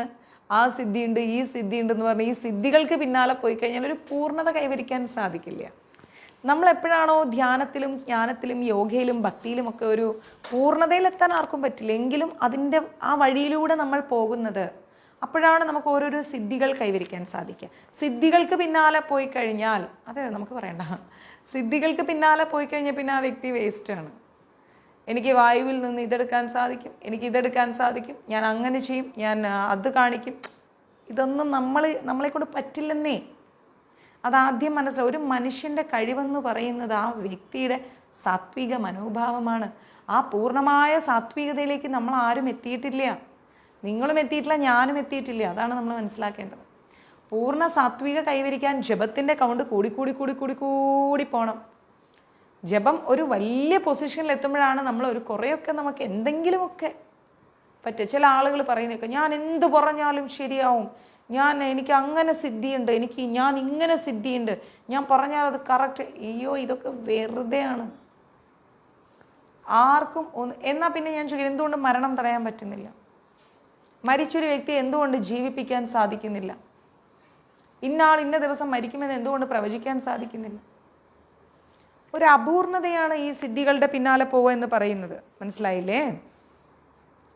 യോഗത്തിൻ്റെ ഉൽപ്പന്നങ്ങളിൽ ആസക്തരാകുന്നവർക്ക് ഒരിക്കലും ആ ശ്ലോകത്തിൽ പറഞ്ഞിട്ടുള്ളതുപോലെ പരിപൂർണത നേടാനാവില്ല. ഒരിക്കലും നമുക്ക് പൂർണ്ണതമായിരിക്കുന്ന ഒരവസ്ഥയിലേക്ക് എത്താൻ കഴിയില്ല ഒരു കാര്യത്തിലും. എല്ലാം പഠിച്ച ഒരു വ്യക്തി ഉണ്ടാവൂ. കുറേയൊക്കെ പഠിച്ചിട്ട് അവർക്ക് അറിവുകൾ ഉണ്ടാവാം, പക്ഷെ എല്ലാം തികഞ്ഞ വ്യക്തിയുണ്ടോ? എല്ലാ കുക്കിങ്ങും അറിയുന്ന വ്യക്തിയുണ്ടോ? ലോകത്തിലുള്ള സകല ഭക്ഷണം ഉണ്ടാക്കാൻ അറിയുന്ന ഒരാളുണ്ടോ? ഇല്ല. ഒന്ന് ആലോചിച്ച് നോക്കൂ. നമ്മൾ ആലോചിക്കണം അതൊക്കെ. അതുകൊണ്ട് എല്ലാം തികഞ്ഞ വ്യക്തി എന്ന ചിന്ത, എന്ന മനോഭാവം എടുത്ത് ആദ്യം ബാസ്ക്കറ്റിലേക്ക് ഇടുക. അതുകൊണ്ട് കാഴ്ചവേലയ്ക്കുതകുന്ന അഭ്യാസമുറകളോ സിദ്ധികളോ പ്രദർശിപ്പിക്കുന്നവർക്ക് യോഗത്തിൻ്റെ യഥാർത്ഥ ലക്ഷ്യം നഷ്ടമാകുന്നു എന്ന് മനസ്സിലാക്കണം. 4 പേര് കൂടി നിൽക്കുമ്പം എനിക്ക് ഇങ്ങനെയുള്ള സിദ്ധിയുണ്ട്, ഞാൻ അങ്ങനെയുള്ള സിദ്ധിയുണ്ട്, ഞാൻ ഇതുണ്ട് എന്ന മനോഭാവത്തോടു കൂടി സംസാരിക്കുകയും പ്രവർത്തിക്കുകയും ചെയ്യുന്ന വ്യക്തികൾ ആരായാലും അവർ ചിന്തിക്കേണ്ടത് എന്താണ്? അവർക്ക് യഥാർത്ഥ ലക്ഷ്യം, ഭഗവാൻ എന്ന് പറയുന്ന ആ പരമോന്നതമായിരിക്കുന്ന ലക്ഷ്യം നഷ്ടപ്പെടുകയാണ്. എല്ലാം തികഞ്ഞ വ്യക്തി ഭഗവാൻ മാത്രമേ ഉള്ളൂ. എല്ലാ സിദ്ധികളും കൈവരിച്ച വ്യക്തി ഭഗവാൻ മാത്രമേ ഉള്ളൂ. നമ്മളാരും എല്ലാം തികഞ്ഞവരല്ല, എല്ലാ നേട്ടങ്ങളും കൈവരിച്ചവരുമല്ല. നമുക്ക് എല്ലാം ഇല്ല. നമ്മൾ അപൂർണ അവസ്ഥയിൽ നിൽക്കുന്നവരാണ്. മനസ്സിലായില്ല? അപൂർണ അവസ്ഥയിൽ നിൽക്കുന്ന സംപ്രജ്ഞാത സമാധിയിൽ ഉൾക്കൊള്ളുന്നവരാണ് നമ്മൾ. അസംപ്രജ്ഞാത സമാധിയിലേക്ക് നമ്മൾ എത്തിയിട്ടില്ല. കാരണം നമ്മൾ ഇന്ദ്രിയങ്ങളെ നിയന്ത്രിച്ചിട്ടില്ല. ഈ കാലത്തെ ഉത്തമ യോഗാചര്യ കൃഷ്ണാവബോധ പ്രവർത്തനമാണ്. ഈ കാലത്തുള്ള ഏറ്റവും നല്ല യോഗാചര്യം എന്ന് പറഞ്ഞു കഴിഞ്ഞാൽ, ആചരിക്കേണ്ട യോഗ എന്ന് പറഞ്ഞു കഴിഞ്ഞാൽ കൃഷ്ണാവബോധമാണ്. കൃഷ്ണാവബോധം നമ്മൾക്ക് ആചരിക്കാൻ സാധിച്ചു കഴിഞ്ഞാൽ എന്തായി? നമ്മുടെ ജീവിതം കുറച്ചൊക്കെ രക്ഷപ്പെടും. 1%. ഇനിയും കിടക്കുന്നു ഒരു കുന്നോളം, ഒത്തിരി കിടക്കുന്നു. അതിലോട്ടൊക്കെ നമുക്ക് ട്രാവൽ എത്തണം. അപ്പോൾ ചിന്താക്കുഴപ്പങ്ങൾ ഉണ്ടാവില്ല നമ്മൾ കൃഷ്ണാവബോധത്തിലേക്ക് വന്നു കഴിഞ്ഞാൽ. ഭഗവാനെക്കുറിച്ചാണ് സദാ ചിന്തിക്കുന്നതെങ്കിൽ ചിന്താക്കുഴപ്പങ്ങളിൽ നമ്മൾ പോയി പെടില്ല. കൃഷ്ണാവബോധമുള്ള ഒരാൾ തൻ്റെ പ്രവൃത്തിയിൽ അതീവ സന്തുഷ്ടനായിരിക്കും. ഭഗവാനെ മുറുകെ പിടിച്ചൊരു വ്യക്തിക്ക് എന്താ സന്തോഷക്കുറവ്? കുറവുകളൊന്നും അവരറിയില്ല, ഒരു കുറവും അറിയില്ല. അവർക്ക് അവരെക്കുറിച്ച് നല്ല ബോധം ഉണ്ടാവും. ഭഗവാനുണ്ടല്ലോ. അതല്ലേ മേൽപ്പത്തൂരൊക്കെ ചെയ്തുകൊണ്ടിരുന്നത്. പൂന്താനം തിരുമേനിയും കൂറൂരമ്മയൊക്കെ സാഹചര്യങ്ങൾ അത്രയും മോശമായിട്ടും എല്ലാം അറിയുന്ന നാരായണനുണ്ട്. നാരായണൻ കൂടെ ഉണ്ടെങ്കിൽ പിന്നെ എന്തിൻ്റെ കുറവാ? കുട്ടികൾ പോലും വേണ്ട എന്നാണ് ചിന്തിക്കുന്നത്, അല്ലേ? കൃഷ്ണൻ ഉണ്ണിയായി മനസ്സിൽ കളിക്കുമ്പോൾ ഉണ്ണികൾ എന്തിനു വേറെ എന്നാണ് ചോദിച്ചത്. അപ്പം നമ്മളാണെങ്കിലോ, അയ്യോ കല്യാണം കഴിഞ്ഞ ഇത്ര നാളെ ഒരു കുട്ടി ഉണ്ടായി കഴിഞ്ഞാൽ അയ്യോ കുട്ടീൻ്റെ സ്വഭാവം അങ്ങനെ. ഇതാണ് പ്രശ്നം. ഇനി കുട്ടിക്കൊരു കുട്ടിയായാലും അയ്യോ ആ കുട്ടീനെ നോക്കണം. കുട്ടീനെയും എല്ലാം നോക്കിക്കൊണ്ട് ലാസ്റ്റ് അവസാനം കൃഷ്ണ എന്ന നാമം ജപിക്കാൻ നമ്മൾ മറന്നുപോകും, അല്ലേ? അപ്പോൾ നമുക്ക് ചുറ്റുമുള്ള ഉയർന്ന ഭക്തർ ഒരിക്കലും അവരുടെ പോരായ്മകളെക്കുറിച്ച് ചിന്തിച്ചിരുന്നില്ല. അവർ കൃഷ്ണാവബോധത്തെക്കുറിച്ച് മാത്രമാണ് ചിന്തിച്ചിരുന്നത്. അങ്ങനെ കൃഷ്ണാവബോധമുള്ള ഒരു വ്യക്തി അതീവ സന്തുഷ്ടനാകുന്നത് കൊണ്ട് മറ്റ് സുഖസൗകര്യങ്ങളെക്കുറിച്ചൊന്നും അവർ ആഗ്രഹിക്കില്ല. അവർ ഭഗവാനെക്കുറിച്ച് മാത്രമേ ആഗ്രഹിക്കൂ. കാരണം ഭഗവാനെക്കുറിച്ച് നമ്മൾ ചിന്തിക്കുകയാണെങ്കിൽ ഭഗവാനാണ് സമ്പൂർണ്ണമായിരിക്കുന്നത്. നമുക്ക് പൂർണ്ണമായിരിക്കുന്ന കാര്യം മതി, അല്ലേ? സമ്പൂർണ്ണമായിരിക്കുന്നത് മതി, നമുക്ക് അപൂർണമായിരിക്കുന്നത് വേണ്ട. പൂർണ്ണതയില്ലാത്തൊരു കാര്യം നമുക്ക് വേണോ? വേണ്ട. പൂർണ്ണമായിരിക്കുന്നതല്ലേ നമുക്ക് വേണ്ടത്. അപ്പോൾ നമുക്ക് എന്താ വേണ്ടത്? പകുതി വെന്ത കറിയാണോ വേണ്ടത്, മൊത്തം വെന്ത കറിയാണോ വേണ്ടത്? എന്താ വേണ്ടത്? മൊത്തം വെന്ത കറി, നന്നായിട്ട് പാകമായിരിക്കുന്ന കറി അല്ലേ? നല്ല പഴുത്ത മാങ്ങ, രുചികരമായ പഴുത്ത മാങ്ങയാണ് നമുക്ക് കിട്ടുന്നതെങ്കിൽ നമ്മൾ ഹാപ്പിയാണ്. പകുതിയാണെങ്കിലും അയ്യോ ചെറിയൊരു പുളിപ്പുണ്ട്, നമ്മൾ അത്ര സാറ്റിസ്ഫൈഡ് അല്ല. പൂർണ്ണത കൈവരിക്കണമെങ്കിൽ കൃഷ്ണാവബോധത്തിലേക്ക് പോകണം. കൃഷ്ണാവബോധത്തിലേക്ക് പോയിട്ടില്ലെങ്കിൽ എന്താണ്? പൂർണ്ണതയിലേക്ക് നമുക്ക് എത്താൻ പറ്റില്ല. കാപഢ്യം നിറഞ്ഞ ഈ കാലത്ത് വിശേഷിച്ചും ഹഠയോഗം, ധ്യാനയോഗം, ജ്ഞാനയോഗം എന്നിവ അനുഷ്ഠിക്കാൻ ഒരുപാട് തടസ്സങ്ങളുണ്ട്. ഈ ലോകം എന്ന് പറഞ്ഞ ഒരു കപടതയുടെ പിടിയിലാണ്. കാപഢ്യമാണ് ഈ ലോകത്ത്. ഭക്തി പോലും കാപഢ്യമാണ്. ആലോചിച്ചു. റീൽസ് ഇടാനും ഫോട്ടോ എടുക്കാനും ഗുരുവായൂർ അമ്പലത്തിൻ്റെ നടയിലേക്ക് ഓടിയെത്തുന്ന കാലമാണ്. ആ ഒരു വ്യഗ്രത ഉള്ളിൽ കയറി ഭഗവാനെ ദർശിക്കുമ്പോൾ കാണില്ല. പക്ഷെ എത്ര നേരമായി നിൽക്കുന്നു, എത്ര നേരമായി എന്നാണ് ചിന്തിക്കുക. ആർക്ക് വേണ്ടി കാത്തു നിൽക്കുന്നു എന്ന മനോഭാവമില്ല അല്ലേ? ആർക്ക് വേണ്ടിയാണ് ഈ കാത്തു നിൽക്കുന്നത്? എന്നാൽ അതൊരു കാമുകന് വേണ്ടിയാണെങ്കിലും ഓ എത്ര നേരം വേണേലും കാത്തു നിൽക്കും, പെരുവഴിയിൽ നിൽക്കും. അയാളെ ഒന്ന് കാണാൻ, അല്ലെങ്കിൽ ആ കാമുകിയെ ഒന്ന് കാണാൻ എന്തെല്ലാം റിസ്ക് എടുക്കും. നമ്മുടെയൊക്കെ ജീവിതത്തിലുണ്ടായിരുന്നു. എൻ്റെയൊക്കെ ജീവിതത്തിൽ ഇഷ്ടം പോലെ ഉണ്ടായിരുന്നു. അച്ഛൻ്റെ കണ്ണ് വെട്ടിച്ച് അമ്പലത്തിൽ പോയിട്ട് വരാം, ഫ്രണ്ടിൻ്റെ വീട്ടിൽ ബുക്ക് കൊടുത്തിട്ട് വരാം, അവിടെ പോയിട്ട് സ്പെഷ്യൽ ക്ലാസ് ഉണ്ട് പോയിട്ട് വരാം, ഇങ്ങനെയൊക്കെ പറഞ്ഞ് അച്ഛൻ്റെ കണ്ണ് വെട്ടിച്ചിട്ടും ഞാനും പോയിട്ടുണ്ട് എൻ്റെ ലവറെ കാണാൻ. ക്ലാസ് കട്ട് ചെയ്ത് ഇറങ്ങിയിട്ട് നേരം വൈകി എത്തുമ്പോൾ സ്പെഷ്യൽ ക്ലാസ് ഉണ്ടായിരുന്നു വെച്ചാൽ ഫ്രണ്ടിൻ്റെ വീട്ടിൽ പോയി കുറച്ച് നോട്ട്സ് എഴുതാനുണ്ടായിരുന്നു. അന്ന് പറ്റാവുന്ന കള്ളത്തരങ്ങളൊക്കെ പറഞ്ഞ് ചാടിയിട്ടുണ്ട്. ഇല്ലാന്നൊന്നും പറയാൻ പറ്റില്ല.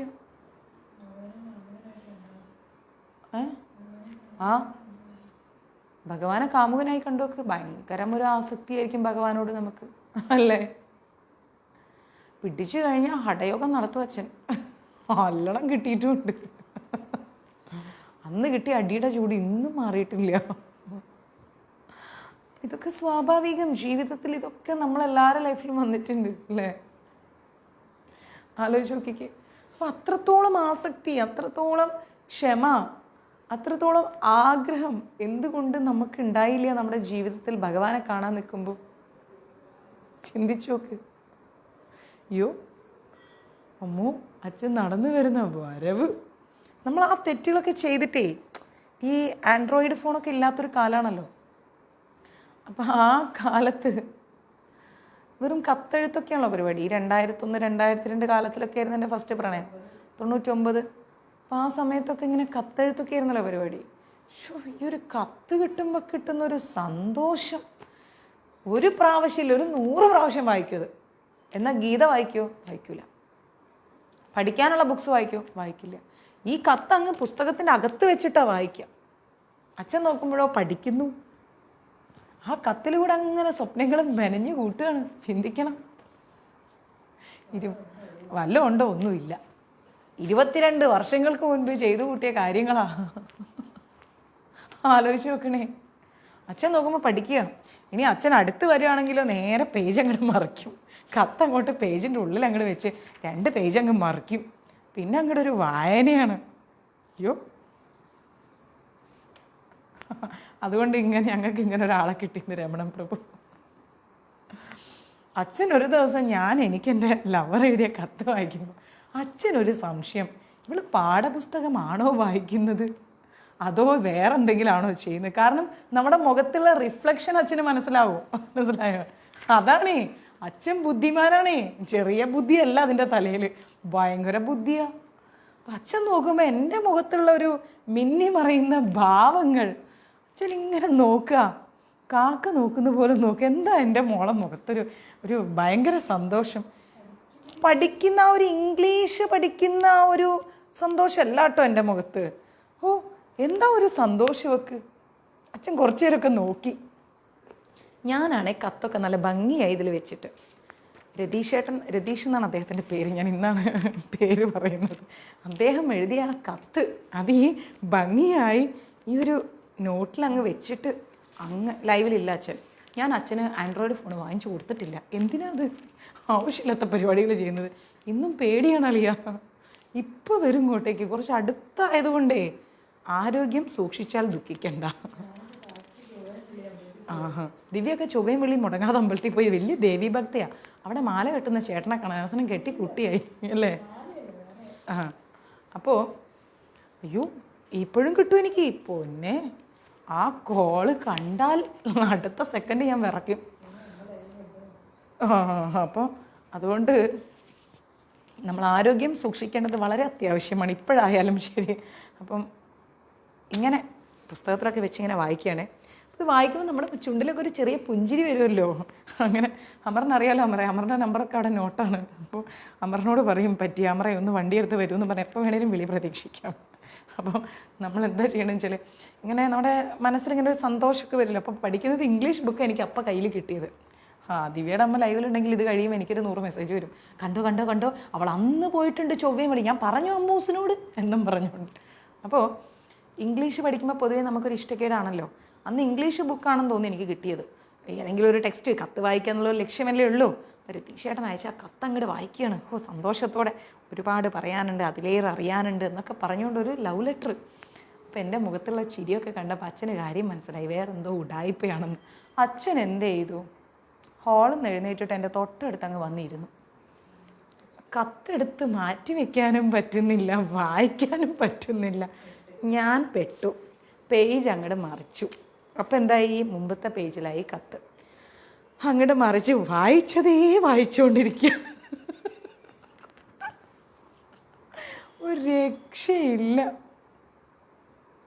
വായിച്ചതേ വായിച്ചുകൊണ്ടിരിക്കുക. എന്താ ചെയ്യുക, അച്ഛൻ പോകാതെ ഇപ്പോൾ കത്ത് മാറ്റി വെക്കാനും പറ്റില്ല. കാരണം അത്രയും ആസക്തിയാണ് നമുക്കതിനോട്. മനസ്സിലാവുന്നുണ്ട്? നമ്മുടെ മൈൻഡ് അത്രയും കോൺസെൻട്രേഷനാണ് അതിൽ.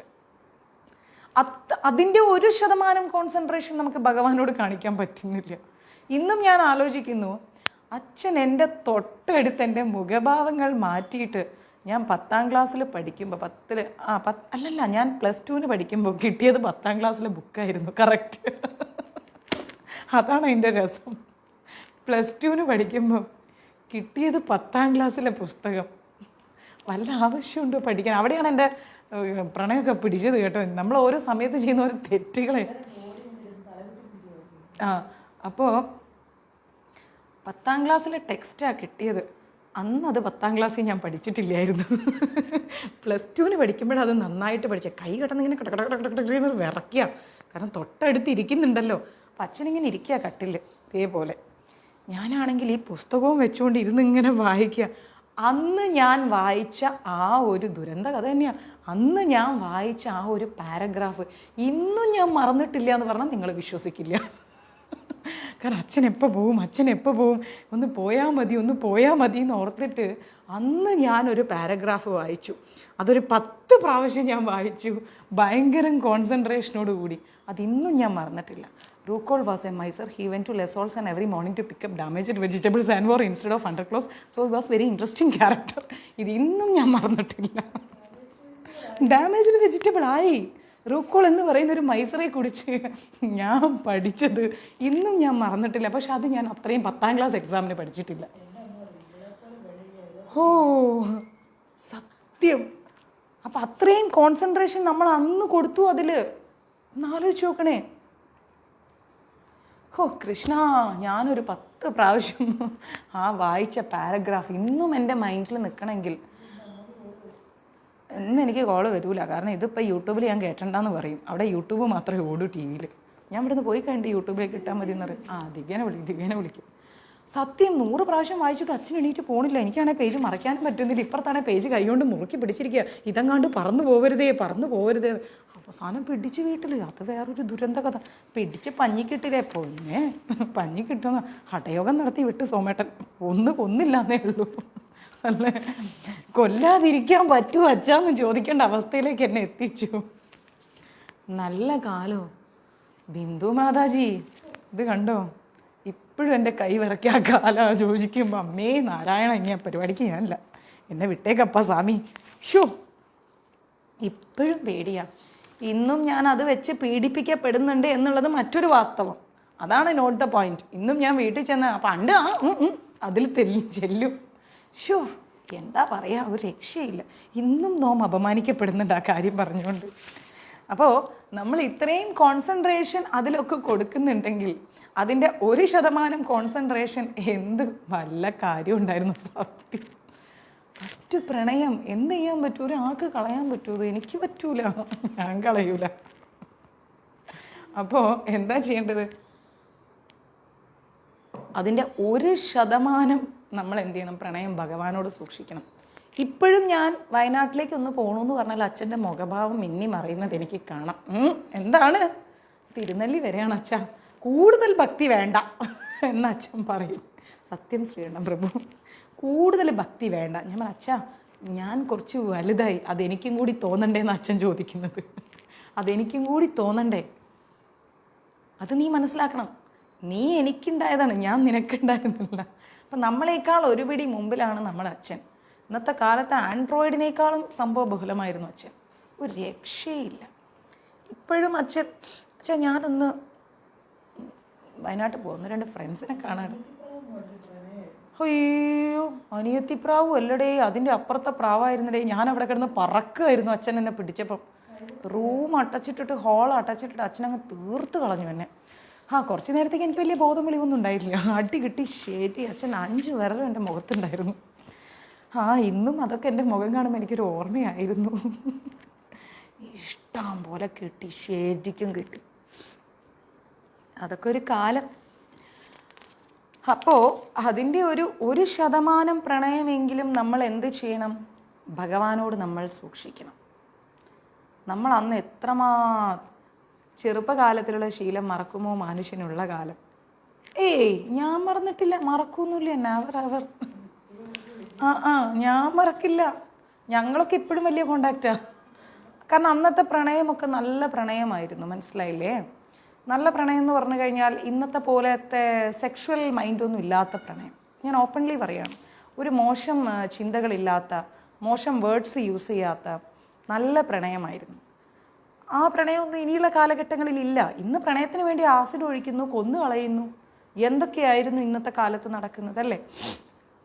കുഞ്ഞിനെ ജനിപ്പിക്കുന്നു, ടെറസിൻ്റെ സൺഷൈഡിൽ വെച്ച് കൊല്ലുന്നു. അയ്യോ, ചിന്തിക്കാൻ പറ്റില്ല ഇന്നത്തെ പ്രണയം. പക്ഷേ ഷാള് മുറുക്കി കൊല്ലുന്നു. അന്നത്തെ പ്രണയം എന്നൊക്കെ പറഞ്ഞാൽ അതിമനോഹരമായിരുന്നു. വളരെ മനോഹാരിത ഞാനും അനുഭവിച്ചിട്ടുണ്ട്. നിഷ്കളങ്ക പ്രണയമായിരുന്നു. അതുകൊണ്ട് അതൊക്കെ ഇന്നും നമ്മൾ സൂക്ഷിക്കുന്നുണ്ട്, ഇപ്പോഴും സൂക്ഷിക്കുന്നുണ്ട്. വീട്ടുകാർക്ക് മനസ്സിലാവുന്നില്ലെന്നേ, എന്ത് ചെയ്യാൻ പറ്റും? നമ്മൾ തെറ്റൊന്നും. നമ്മൾ എത്ര കഷ്ടപ്പെട്ട ഈ മൊബൈലൊന്നും ഇല്ലാത്ത കാലത്ത് ഇവിടുന്ന് വയനാട് വരെ പോയിട്ട് പ്രേമിച്ച് കൊണ്ടുവന്നത്, അത് മനസ്സിലാക്കുന്നില്ല. പക്ഷെ അച്ഛൻ എന്ത് ചെയ്ത് എന്നെ സ്റ്റേറ്റ് കടത്തി വിട്ട്. വിനോദിനെ നന്നായിട്ട് അറിയാം. എൻ്റെ അമ്മ എന്നെ പറയാറുണ്ട്, നീ വേണേ അനുഭവിച്ചോളാം. അല്ല, വിനോദ് വിടുന്നതല്ല പ്രണയിച്ചത്, അമേരിക്കയിലായിരുന്നു. ഇന്നലെയും കൂടി പറഞ്ഞില്ലേ? ഞാൻ ഡിസ്ട്രിക്ട് വിട്ടും സ്റ്റേറ്റ് വിട്ടൊക്കെ പ്രണയിച്ചപ്പം വിനോദ് എന്താ പറയുക, ഇന്ത്യൻ സംസ്ഥാനം കൺട്രി വിട്ടാണ് പ്രണയിച്ചത്. അത് അവൻ്റെ അച്ഛനും പറയാറുണ്ട്. അത് വേറെ കാര്യം. ഇതൊക്കെ ഒരു രസകരമായിരിക്കുന്ന ഒരു ആനന്ദമായിരിക്കുന്നു. എന്ത് ചെയ്യാൻ പറ്റും? ഇതൊക്കെ ഒരു സുഖം. പക്ഷെ നമ്മളെടുത്ത എഫേർട്ട് വരാനും മനസ്സിലാക്കുന്നില്ല. അതാണ് ഇന്നത്തെ കുട്ടികൾക്ക് മൊബൈൽ, ആൻഡ്രോയിഡൊക്കെ ഉണ്ട്. അവർക്ക് ചറ പറ ഹായ് എന്ന് പറയുമ്പോഴത്തെ ഹൂയ് എന്ന് പറഞ്ഞ മെസ്സേജ് വരും. അടുത്തത് വീഡിയോ കോളായി. നമ്മളിത് എന്തുമാത്രം കഷ്ടപ്പെട്ടാ കത്തെഴുതിയത്. കത്തിന് കാത്തിരുന്ന് പോസ്റ്റ്മാൻ അതിനു വേണ്ടി മണിയടിക്കും. രമണൻ പ്രഭുവിനും ഉണ്ടായിരുന്നു, ചീറ്റിപ്പോയി. ഒക്കെ പോയി പ്രഭു. വയസ്സിപ്പോൾ 10-40 ആയി. എല്ലാം പോയി. എല്ലാം ഓർമ്മകൾ മാത്രമായി. പക്ഷെ ഞാൻ ഇന്നും അതൊക്കെ സൂക്ഷിക്കുന്നുണ്ട് കേട്ടോ. നല്ല ബന്ധങ്ങളാണ് അതൊക്കെ. ഞാൻ സൂക്ഷിക്കുന്നുണ്ട്. ഞാൻ എല്ലാവരെയും വിളിക്കും. അവരുടെ ഭാര്യമാരൊക്കെ ആയിട്ട് കോണ്ടാക്റ്റ് ഉണ്ട്, സംസാരിക്കും. അവരുടെ അച്ഛനമ്മമാരായിട്ട് കോണ്ടാക്റ്റ് ഉണ്ട്. അതൊക്കെ ഇപ്പോൾ സൗഹൃദത്തിലേക്ക് വഴിമാറി. മനസ്സിലാവുന്നുണ്ടോ? അപ്പം നമ്മളിതിങ്ങനെ രാത്രി ഇവരൊക്കെ ഉറങ്ങിയോ നോക്കണം. അതിനു വേണ്ടി അമ്മ എപ്പോൾ കിടക്കും, അമ്മ ഈ പാത്രം കഴുകിക്കൊണ്ടേ ഇരിക്കുന്നുണ്ട്, ഒന്ന് അമ്മയും അച്ഛനും പോയി കിടന്നിട്ട് വേണം എനിക്ക് കത്തെഴുതാൻ എന്നും പറഞ്ഞുകൊണ്ട് നാഗവല്ലി ഉറക്കത്തിൻ്റെ ആഴളക്കുന്ന പോലെ പോയിട്ട് അമ്മയ്ക്ക് വേണ്ടി പാത്രം കഴുകി കൊടുക്കുക. അടുപ്പിലെ ചാരം വാരി അമ്മ അമ്മ അമ്മ എന്നൊക്കെ വിളിച്ച് അച്ഛൻ്റെ ബെഡൊക്കെ വിരിച്ചിട്ട് കൊടുത്ത്, എന്നാലും അച്ഛൻ കാണാൻ രാത്രി 11 മണിയാകുമ്പോൾ പത്രവും വായിച്ചുകൊണ്ടിരിക്കുന്നു. വേറെ ഒരു ജോലിയില്ലാത്തതും എന്തോ ഉറങ്ങാത്തത് ഈ അച്ഛൻ എന്ന് വിചാരിച്ചുകൊണ്ട് പോയി അച്ഛനെ പോയി കിടത്തി ഉറക്കി, അച്ഛനെ പോയി പുതപ്പിച്ച് കൊടുത്ത് അച്ഛാ ഗുഡ് നൈറ്റ് എന്നൊക്കെ പറഞ്ഞ് കുറച്ചും കൂടി കഴിഞ്ഞിട്ട് വീണ്ടും വന്ന് മെല്ലെ ഡോറ് തുറന്നു നോക്കും, അച്ഛനും അമ്മയും കിടക്കുന്നത് ഉറങ്ങിയോ. അങ്ങനെ നാഗവല്ലി എന്താ പറയുക, ഉറക്കത്തിൻ്റെ ആഴം അളക്കുന്നത് ആരൊക്കെ പറയുന്നുണ്ട്, ആഴം അളക്കുന്ന പോലെ അളന്ന് ആ അച്ഛൻ കൂർക്കം വലിക്കാൻ തുടങ്ങി. അമ്മ നല്ല ഉറക്കമായി. Okay okay. ഇതിൻ്റെ ഇടയിൽ ആങ്ങളെ പേടിക്കണം. ആ പിശാച് എപ്പം എണീറ്റ് വരുമെന്ന് പറയാൻ പറ്റൂല. കാരണം അവൻ്റെ പ്രണയം ഞാനാ വീട്ടിൽ പൊട്ടിച്ചത്. കാലിൽ കൊലുസില്ല, ഞാനത് ഇടാറില്ല അധികം. കാരണം എൻ്റെ നടത്തങ്ങളൊന്നും വീട്ടിൽ അറിയരുത്. അതുകൊണ്ട് ഞാനതൊന്നും യൂസ് ചെയ്യാറുണ്ടായിരുന്നില്ല. വളരെ ബുദ്ധിപരമായിട്ടാണ് ഞാൻ കാര്യങ്ങൾ നീക്കിയത്. ആങ്ങൾ എഴുന്നേറ്റ് വരാൻ പാടില്ല, കാരണം അവനെ പിടിപ്പിച്ചത് ഞാനാ വീട്ടിൽ. അപ്പം ആ ഒരു പാര എപ്പോൾ വേണമെങ്കിലും പ്രതീക്ഷിക്കാം. അങ്ങനെ ഇരിക്കെ അതൊക്കെ തരണം ചെയ്ത് ഉറക്കവും കളഞ്ഞ് മനുഷ്യൻ രാത്രി ഇരുന്ന് ഇങ്ങനെ മനോഹരമായ കൈപ്പടയിൽ എഴുതണമല്ലോ. നമ്മൾ വെറുതെ അങ്ങനെ കറകുറാന്ന് എഴുതി പോയപ്പോൾ നമ്മളുടെ ഹാൻഡ് റൈറ്റിംഗ് വളരെ മനോഹരമാണെന്ന് അപ്പുറത്ത് ചിന്തിക്കണ്ടേ. അതൊക്കെ ചെയ്ത് ഇതെല്ലാം കഴിഞ്ഞ് സ്കൂളിൽ പോണ വഴിക്ക് നേരെ പോസ്റ്റ് ഓഫീസിൽ പോയി പോസ്റ്റ്മാനെ കണ്ട് ചേട്ടാന്നൊക്കെ വിളിച്ച് കത്ത് വന്നാൽ തരണേ ചേട്ടാ, അങ്ങനെ എങ്ങനെ മറ്റേത് മറിച്ചു എന്നൊക്കെ പറഞ്ഞ് വീട്ടിൽ നിന്ന് കിട്ടുന്ന പോക്കറ്റ് മണിയൊക്കെ ശേഖരിച്ച് വരിച്ചൊരു 50 രൂപയൊക്കെ പോസ്റ്റ്മാനൊക്കെ കൊടുത്ത് ആ കത്തൊക്കെ അങ്ങനെ മേടിച്ചെടുത്ത് അത് വീട്ടിലിങ്ങ് വരുമ്പോൾ വൈകുന്നേരം എന്തൊരു സന്തോഷമാണോ. വഴിയിൽ വെച്ച് ഒരു പ്രാവശ്യം വായിക്കും, അത് കഴിഞ്ഞ് വീട്ടിൽ കയറുന്നതിനേക്കാളും മുന്നേ ഒരു പ്രാവശ്യം വായിക്കും. വീട്ടിലെത്തിക്കഴിഞ്ഞാൽ പിന്നെ എന്താ പറയുക, ഭയങ്കര പാട്ട്, കളി, ചിന്ത, ഭയങ്കര രസകരമായ അനുഭൂതി. വീണ്ടും എന്നിട്ട് ഡോറടയ്ക്കും. അമ്മ ഞാൻ ഡ്രസ്സ് മാറട്ടെ എന്ന് പറഞ്ഞ് വീണ്ടും ബുക്ക് എടുക്കുന്നു, വായിക്കുന്നു. പിന്നെ ഭക്ഷണം കഴിക്കുന്നു, അതിന് മറുപടി ആക്കണം, വീണ്ടും കിടക്കുന്നതിനേക്കാളും മുന്നേ വായിക്കുന്നു. എന്തൊക്കെയായിരുന്നു പിടിച്ചപ്പം അങ്ങോട്ടുണ്ടല്ലോ. തൃശ്ശൂർ പൂരത്തിന് കതിനക്ക് വെടിവെച്ചമായിരുന്നേന്ന് അച്ഛൻ തീർത്ത് കളഞ്ഞ്. കുറച്ച് നേരത്തേക്ക് എനിക്ക് ബോധമൊന്നും ഉണ്ടായില്ല, പറക്കുമായിരുന്നു ഞാൻ ആ ഹോളിൽ കിടന്നിട്ട്. അപ്പോൾ നമ്മൾ ഇത്രയൊക്കെ കോൺസെൻട്രേഷൻ ഇതുപോലെയുള്ള ബന്ധങ്ങളിലൊക്കെ കൊടുത്തിട്ടുണ്ട്. കൃഷ്ണൻ്റെ ലീലയൊന്നുമല്ല ഇത്, സാക്ഷാൽ അമ്പിളിയുടെ ലീലയായിരുന്നു. അത് ഞാൻ നല്ലോണം മനസ്സിലാക്കി അടി കിട്ടിയപ്പം. ജീവിതം അടിച്ച് പൊളിച്ച് അച്ഛനും എന്നെ അടിച്ച് പൊളിച്ച് തകർത്ത് കളഞ്ഞു. അപ്പം നമ്മൾ ഇന്നത്തെ കാലഘട്ടത്തിൽ അതേസമയം ഞാൻ ആലോചിക്കും, സഞ്ജുവൊക്കെ ഫോണിൽ സംസാരിക്കുമ്പോൾ അച്ഛൻ ചോദിക്കും ആരാ അന്ന്, അതെൻ്റെ ഗേൾ ഫ്രണ്ടാണ് അച്ഛാ. അപ്പം ഞാൻ അച്ഛനെ ഒന്ന് നോക്കും. ഇതായിരുന്നു നിങ്ങൾക്ക് ഫീൽ പുച്ഛം. ദേ പേരക്കുട്ടി ഗേൾ ഫ്രണ്ടിനോട് സംസാരിക്കുന്നു. നിങ്ങൾ എന്നെ എന്തെല്ലാം ചെയ്ത് മനുഷ്യ, ഒന്ന് ആലോചിച്ച് നോക്കിയാൽ മറഡോണയുടെ കയ്യിൽ കിട്ടിയ പന്ത് പോലെ ആക്കി കളഞ്ഞില്ലേ നിങ്ങളെന്നെ എന്ന് പറയുമ്പോൾ അച്ഛൻ പറയും മത്തം കുത്തിയാൽ കുമ്പളം മുളക്കില്ലല്ലോ എന്നാണ് അച്ഛൻ പറയാറ്. മനസ്സിലായില്ലേ? അപ്പം അങ്ങനെ ഒരു കാലം. ഇതൊക്കെ വളരെ രസകരമായ അനുഭൂതിയാണ്. പക്ഷെ പല പല പ്രണയങ്ങളിലും ഒരുപാട് ദുഃഖങ്ങളുണ്ട്, അതും നമ്മൾ മനസ്സിലാക്കണം. പല ദുഃഖങ്ങൾ ഒളിഞ്ഞു കിടപ്പുണ്ട്. അപ്പം എല്ലാപ്പം നമുക്കെല്ലാം പറയാൻ പറ്റൂലല്ലോ. അപ്പം അതുകൊണ്ട് നമ്മൾ എന്താ ചെയ്യേണ്ടതെന്ന് ഓർത്ത് കഴിഞ്ഞാൽ, നമ്മളെപ്പോഴും ഇതിനൊക്കെ വേണ്ടി നമ്മളിങ്ങനെ ഒരുപാട് സമയം സ്പെൻഡ് ചെയ്ത പോലെ ഇതിൻ്റെയൊക്കെ 1% ഗുരുവായൂർ തിരുനടയിൽ സ്പെൻഡ് ചെയ്യാം. ഞാൻ അങ്ങനെ ചിന്തിക്കാറുണ്ട് പലപ്പോഴും. ഞങ്ങൾക്ക് നല്ല തമാശയാണ്. എനിക്ക് നല്ല ഗണപതി ഹോമമായിരുന്നു വിനായക ചതുർത്ഥി നടത്തിയെന്ന്. മഹാഗണപതി ഹോമമായിരുന്നു, അഷ്ടദ്രവ്യ ഗണപതി ഹോമം. അടി കിട്ടി വടി ഒടിയുന്നതിനനുസരിച്ച് അച്ഛൻ പറിച്ചുകൊണ്ട് വരുന്നു. ആ പേരമരം തന്നെ ഞാൻ വെറുത്തുപോയി, സത്യം. ആ മറ്റേ അച്ഛൻ അടിച്ചിങ്ങനെ വടി പൊട്ടുമല്ലോ, കലിപ്പ് തീരുന്നില്ല. കലിപ്പിടാന്ന് പറയുന്നത് പോലെ വീണ്ടും വീണ്ടും പോയിട്ട് ഇങ്ങനെ പേരമരത്തിനെ വടി എടുത്തോണ്ട് വന്ന് തലങ്ങും വിലങ്ങും അടിച്ച് ശരിയാക്കി. എന്നിട്ട് വീട്ടിൽ പൂട്ടിയിട്ട് എൻ്റെ ബുക്കൊക്കെ കത്തിച്ചു കളഞ്ഞു. അറിയാമോ, +2 ബുക്സൊക്കെ അച്ഛനെ കൊണ്ട് എടുത്തിട്ട് അങ്ങോട്ട് കത്തിച്ചു കളഞ്ഞ് പഠിക്കണ്ടെന്ന് പറഞ്ഞു. പെണ്ണ് കാണാൻ വന്നു ആൾക്കാർ. ഞാൻ പറഞ്ഞു ചേട്ടാ ക്ഷമിക്കണം, എനിക്ക് വേറെ ബന്ധമുണ്ടെന്ന്. അയാൾ അങ്ങോട്ട് പോവലും പിന്നെയും തുടങ്ങി അച്ഛൻ്റെ വക ഭഗവതി സേവ, അമ്മയുടെ വക, രണ്ടും കഴിഞ്ഞാൽ മാമന്മാരെ വക. അയ്യോ അങ്ങനെ കിട്ടി പുള്ളി എനിക്കൊരു കത്ത് എഴുതിയ അവസാനം എത്ര ശതമാനം എന്നോട് സ്നേഹമുണ്ടോ അത്ര ശതമാനം മാർക്ക് +2 വാങ്ങുമെന്ന്. പിന്നെ നോക്കണോ, ഒരു മാരത്തോൺ പഠിത്തായിരുന്നു. രാത്രി റൂം പൂട്ടിയിട്ടിട്ട് 1 മണി മുതൽ ബൈഹാർട്ട് അക്കൗണ്ടൻസി, ജേണലും ലെഡ്ജറും ഒക്കെ അങ്ങനെ പഠിക്കുന്നതും അച്ഛനും കയ്യോടെ പിടിച്ചു. പിന്നെ ഓപ്പൺ യൂണിവേഴ്സിറ്റിയിൽ ഒരു എക്സാം എഴുതൽ, +2 മാർക്ക് വാങ്ങൽ, 60% മാർക്ക്. 60% ഉള്ളൂ എന്ന്. 40% വാങ്ങാനുള്ള ഗതി വേണ്ടേ, ആരെങ്കിലും പഠിപ്പിക്കണ്ടേ, ബിസിനസ് സ്റ്റഡീസ് മലയാളത്തിൽ എഴുതൽ. ഒരു നീണ്ട പോരാട്ടമായിരുന്നു ആ സമയത്ത്. അപ്പം നമ്മൾ വിചാരിക്കൽ എന്താണ്, ഇതാണ് നമ്മുടെ ജീവിതം, ഇതാണ് നമ്മുടെ ലക്ഷ്യമെന്ന്. അന്ന് നമുക്ക് അതായിരുന്നു ഭയങ്കര സംഭവം അല്ലേ. കരഞ്ഞുകൊണ്ട്, കണ്ണൊക്കെ വീർത്ത് കരഞ്ഞുകൊണ്ട് നമ്മൾ പ്രൂവ് ചെയ്യണം നമ്മൾക്കുള്ളിൽ എത്രത്തോളം പ്രണയമുണ്ടെന്ന്. അതേപോലെ നമ്മൾ പ്രൂവ് ചെയ്യണം നമ്മൾക്കുള്ളിൽ എത്രത്തോളം ഭക്തി ഉണ്ടെന്ന്. മനസ്സിലായില്ലേ? ഭഗവാനോട് എത്രമാത്രം ഭക്തിയുണ്ട് എന്ന് നമുക്ക് പ്രൂവ് ചെയ്യണം. അതിനേക്കാൾ രസകരം എന്ന് പറഞ്ഞു കഴിഞ്ഞാൽ പഠിത്തമൊക്കെ കഴിഞ്ഞപ്പോഴേക്കും അവർ നമ്മളെ അങ്ങ് ഉപേക്ഷിക്കാതിരിക്കാൻ വേണ്ടിയിട്ട് നമ്മൾ ഒരുപാട് ശ്രമിക്കുന്നുണ്ട്. അപ്പം നമ്മൾ നമ്മുടെ കാമുകനോട് എത്രത്തോളം പ്രണയമുണ്ടെന്ന് പ്രൂവ് ചെയ്യുന്നോ അത്രത്തോളം നമ്മൾ എന്ത് ചെയ്യണം, ഭഗവാനോട് പ്രൂവ് ചെയ്യണം എത്രത്തോളം പ്രണയം ഭഗവാനോടുണ്ട് എന്ന്.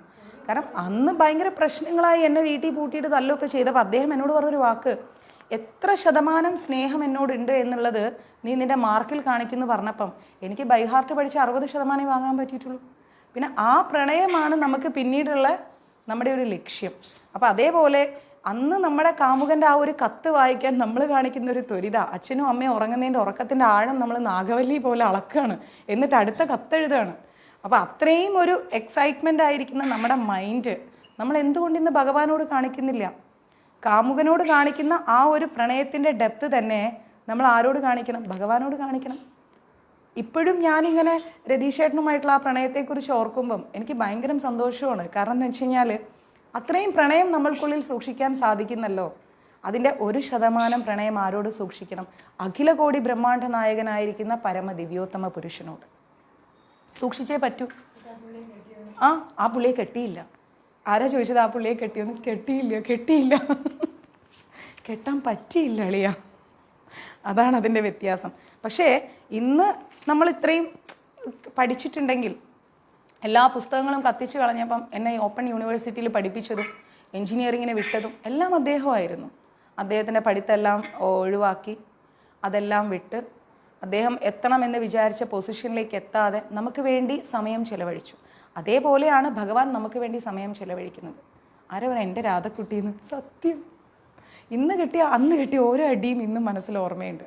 അപ്പോൾ അദ്ദേഹം പിന്നെ എന്ത് ചെയ്തു? നേരെ ദുബായിലേക്ക് പോയി. കാരണം അദ്ദേഹം വിചാരിച്ച ആ ഒരു പൊസിഷനിലേക്ക് അദ്ദേഹത്തിന് എത്താൻ സാധിച്ചില്ല എന്നുള്ളതാണ് വാസ്തവം. മനസ്സിലായില്ലേ? അപ്പോൾ അദ്ദേഹത്തിന് എത്താൻ പറ്റിയില്ല. അപ്പം നമ്മൾക്ക് വേണ്ടിയിട്ട് ഒരുപാട് എന്ത് ചെയ്തു? സഫർ ചെയ്യേണ്ടി വന്നു. അപ്പം അവരറിയാതെ, അവരുടെ വീട്ടിലറിയാതെ അദ്ദേഹവും കോളേജ് പഠിത്തമായിരുന്നു. നേരെ കോളേജിൽ പകുതി ക്ലാസ് കട്ട് ചെയ്ത് എന്നെ പഠിപ്പിക്കാൻ വേണ്ടി ബാറിലൊരു സപ്ലയറായിട്ട് പോകുന്നു. സപ്ലയറായിട്ട് പോയിട്ട് പൈസ കുറച്ച് എന്താ അതിന് പറയുക, പാർട്ട് ടൈം ജോലി ചെയ്ത് കുറച്ച് ശമ്പളം ഉണ്ടാക്കി എനിക്ക് വേണ്ട ബുക്സുകളൊക്കെ എൻ്റെ കൂട്ടുകാരെടുത്ത് വന്ന് കോഴിക്കോട് വെച്ച് എഴുതിയെടുക്കുന്നു. ഇവിടെ വയനാട്ടിൽ നിന്ന് വന്നിട്ട് ഇന്നത്തെ അത്ര ട്രാൻസ്പോർട്ടേഷനൊന്നും ഇല്ലാത്ത കാലത്ത് എവറി സാറ്റർഡേ അദ്ദേഹം പാവം വരുന്നു, വയനാട്ടിൽ നിന്ന് വരുന്നു, നോട്ട്സുകളെല്ലാം എഴുതിയെടുക്കുന്നു, എൻ്റെ കൂട്ടുകാരെ കയ്യിൽ കൊടുത്തു വിടുന്നു. കൂട്ടുകാരാണെങ്കിലോ വീട്ടിൽ വരുമ്പോൾ എൻ്റെ അമ്മ പറയും, നിങ്ങളുമായിട്ട് അവൾക്കിനി ഒരു ബന്ധമില്ല എന്ന് പറയുമ്പോൾ അവർ പറയും, ഞങ്ങൾക്കും അറിയില്ല അമ്മ ഇങ്ങനെ എന്തെങ്കിലും ഉണ്ടോയെന്ന്, പോട്ടെ ഒന്ന് കാണാൻ വന്നതാണ്. പക്ഷെ അത് പറയാതെ അവർക്ക് എൻ്റെ അടുത്തേക്ക് എൻട്രി പാസ് ഇല്ല. അങ്ങനെ അവർ വരുന്നു, എനിക്ക് ബുക്സ് തരുന്നു, പകൽ മുഴുവൻ ഞാൻ വീട്ടിൽ എല്ലാ ജോലിയും ചെയ്യുന്നു, രാത്രി ഇരുന്ന് ബൈ ഹാർട്ട് പഠിക്കുന്നു അക്കൗണ്ടൻസി. അവസാനം അച്ഛനത് കണ്ടുപിടിക്കുന്നു, അച്ഛൻ്റെ കാലിൽ വീഴുകയാണ് ഞാൻ. പ്ലീസ് അച്ഛാ, ഞാൻ ഇനി തെറ്റ് ചെയ്യില്ല, എന്നെ പരീക്ഷ എഴുതാൻ അനുവദിക്കണം, പ്ലീസ് ഞാൻ കാല് പിടിക്കച്ച, എന്നെ ഉപേക്ഷിക്കല്ലേ, എന്നെ ഉപദ്രവിക്കല്ലേ എന്ന് പറഞ്ഞ് കാല് പിടിച്ചു. നമുക്ക് പ്രൂവ് ചെയ്യാനാണ്, നമുക്ക് എത്ര ശതമാനം സ്നേഹമുണ്ട് എന്ന് പ്രൂവ് ചെയ്യാൻ നമ്മളെടുക്കുന്ന എഫേർട്ടാണ്. പക്ഷെ അതിൻ്റെ 1% നമ്മൾ ഭഗവാനോടുള്ള പ്രണയം നമ്മൾ കാണിക്കുന്നില്ലല്ലോ, അത് പ്രൂവ് ചെയ്യുന്നില്ലല്ലോ, അത്രയും ജപിക്കുന്നില്ലല്ലോ, വായിക്കുന്നില്ലല്ലോ, സത്സംഗങ്ങൾ കേൾക്കുന്നില്ലല്ലോ. അങ്ങനെയെല്ലാം +2 എല്ലാം പാസ്സായി അദ്ദേഹത്തിൻ്റെ ജീവിതവും ഒരു 0 പോകുന്നു. പ്രൊഫഷണൽ കോഴ്സുകളൊന്നും എടുക്കാൻ പറ്റാതെ ജോലി തേടി ദുബായിലേക്ക് പോകുന്നു. വർഷങ്ങൾക്കിപ്പുറം അതൊക്കെ കാണുകയും കേൾക്കുകയും ചെയ്യുമ്പം നമുക്കുണ്ടാവുന്ന ഒരു വികാരം, അതേപോലെ ആയി തീരരുത് നമ്മുടെ ജീവിതം ഒരിക്കലും. ജീവിതത്തിൻ്റെ അന്ത്യത്തിൽ നമ്മൾ ഒരിക്കലും കൃഷ്ണൻ്റെ നാമം ഉച്ചരിക്കാൻ പറ്റിയില്ലല്ലോ, കൃഷ്ണന് വേണ്ടി ജീവിക്കാൻ സാധിച്ചില്ലല്ലോ, കൃഷ്ണാവബോധം ഉൾക്കൊള്ളാൻ സാധിച്ചില്ലല്ലോ എന്നൊരു നഷ്ടബോധം നമ്മുടെ ചിന്തയിൽ ഉണ്ടാവരുത്. മനസ്സിലായില്ലേ? ആ നഷ്ടബോധത്തിൽ നിന്ന് പുറത്തു വരാനാണ് ജീവിതത്തിൽ ഏറ്റവും കൂടുതൽ എന്തിനെല്ലാം ഇമ്പോർട്ടൻസ് കൊടുത്തിരുന്നോ അതിൻ്റെ 1% ഇമ്പോർട്ടൻസ് ഭഗവാന് കൊടുക്കണമെന്ന് ഞാൻ ആവർത്തിച്ചു പറയുന്നത്. ഭഗവാനെ നമ്മൾ എന്താ പറയുക, നമ്മൾ ഭഗവാന്റെ അടുത്തെത്തുമ്പം നമുക്ക് തോന്നണം നമ്മൾ എന്തിനൊക്കെയാണോ ജീവിതത്തിൽ ഇമ്പോർട്ടൻസ് കൊടുത്തത് അത്രയും ഇമ്പോർട്ടൻസ് നമ്മൾ ഭഗവാന് കൊടുക്കാൻ പഠിക്കണം. ഞാൻ അങ്ങനെയാണ് ട്രൈ ചെയ്യാറ്. ലേലു അല്ലൂന്ന് ശ്രീകണ്ഠൻ പ്രഭു സത്യം. അപ്പോൾ അത്രയും ഇമ്പോർട്ടൻസ് ഒരു ദിവസം ഞാൻ അദ്ദേഹത്തെ ലൈവിൽ കാണിക്കാം. നമ്മളെ അങ്ങ് സ്നേഹിച്ചതിന് ദ്രോഹിച്ചു കളഞ്ഞു. പക്ഷെ സാരമില്ല, അനുഭവി രാജാ അനുഭവി. നോക്കിയിരുന്നോ? അപ്പോൾ നമ്മൾ എന്ത് ചെയ്യണം എന്ന് ഓർത്ത് കഴിഞ്ഞാൽ, ഞാൻ നോക്കട്ടെ, ഒരു ദിവസം അദ്ദേഹം ലൈവിൽ വരുമെന്ന് നമുക്ക് നോക്കാം. സാധിക്കുമായിരിക്കാം, ഒരു ദിവസം കൊണ്ടുവരാം. അപ്പോൾ നമ്മൾ എന്ത് ചെയ്യണം എന്ന് ഓർത്ത് കഴിഞ്ഞാൽ, അവർക്കൊക്കെ എത്രമാത്രം ഇമ്പോർട്ടൻസ് നമ്മൾ കൊടുത്തോ അത്രയും ഇമ്പോർട്ടൻസ് നമ്മൾ എന്ത് ചെയ്യണം, ഭഗവാന് കൊടുക്കണം. തീർച്ചയായിട്ടും കൊടുക്കണം. ഞാൻ പറയുന്നു, 1% പോലും അതിൽ നിന്ന് കുറയാതെ ഭഗവാന് ആ ഇമ്പോർട്ടൻസ് കൊടുക്കണം. ഇതേ അനുഭവം എനിക്കും ഉണ്ടായിരുന്നു മായാമാതാജി. അനുഭവങ്ങളുടെ ഒരു നിര തന്നെയാണ് മഞ്ജരീസിലുള്ളവർക്കല്ലേ. പ്രണയാനുഭവങ്ങൾ എല്ലാം രസകരമാണ്, സന്തോഷമാണ്. ഇന്നും ആ നല്ല വ്യക്തിബന്ധങ്ങൾ നമ്മൾ വളരെ മനോഹാരിതയോടുകൂടി കളങ്കമില്ലാതെ സൂക്ഷിക്കുന്നു, അവരുടെ കുടുംബമായി സൂക്ഷിക്കുന്നു. ഒരേ മനസ്സോടുകൂടി പരസ്പരം കുടുംബങ്ങൾ അംഗീകരിച്ചുകൊണ്ട് സന്തോഷത്തോടു കൂടി മുന്നോട്ട് പോകുന്നു. അതൊക്കെ ഒരു ആനന്ദമാണ്, ഒരു അഭിമാനമാണ്. മനസ്സിലായില്ലേ? പക്ഷെ ഇന്നൊന്നും വ്യക്തിബന്ധങ്ങൾക്കൊരു മൂല്യമില്ല. എല്ലാം ശരീരത്തിൻ്റെ ചൂഷണം, അതുപോലെ മോശം പ്രവൃത്തികളിലേക്കുള്ള മാനസിക വൈകല്യങ്ങൾ, ഇതൊക്കെയാണ് ഇന്നത്തെ ബന്ധങ്ങൾ. അതുകൊണ്ടാണ് ഇന്ന് നമ്മുടെ മക്കളെ നമുക്ക് കൺട്രോൾ ചെയ്യേണ്ടി വരുന്നത്. അപ്പോൾ നമ്മൾ മനസ്സിലാക്കേണ്ടത്, നമ്മൾ ഒരിക്കലും എന്ത് ചെയ്യരുത്, അമിതമായിട്ട് ജീവിതത്തിൽ ഒന്നിനും സ്ഥാനം കൊടുക്കരുത്. എന്തിനാണോ നമ്മൾ സ്ഥാനം കൊടുക്കുന്നത് അത് നമ്മൾ ഭഗവാനിലേക്ക് വഴിതിരിച്ചു വിടണം. മനസ്സിലാണ്? അത്രത്തോളം നമ്മൾ ഭഗവാനിലേക്ക് വഴിതിരിച്ചു വിടാൻ പഠിക്കണം. ഇക്കാലത്ത് ഉത്തമ യോഗാചര്യ എന്ന് പറഞ്ഞാൽ കൃഷ്ണാവബോധ പ്രവർത്തനം എന്നാണല്ലോ. അപ്പം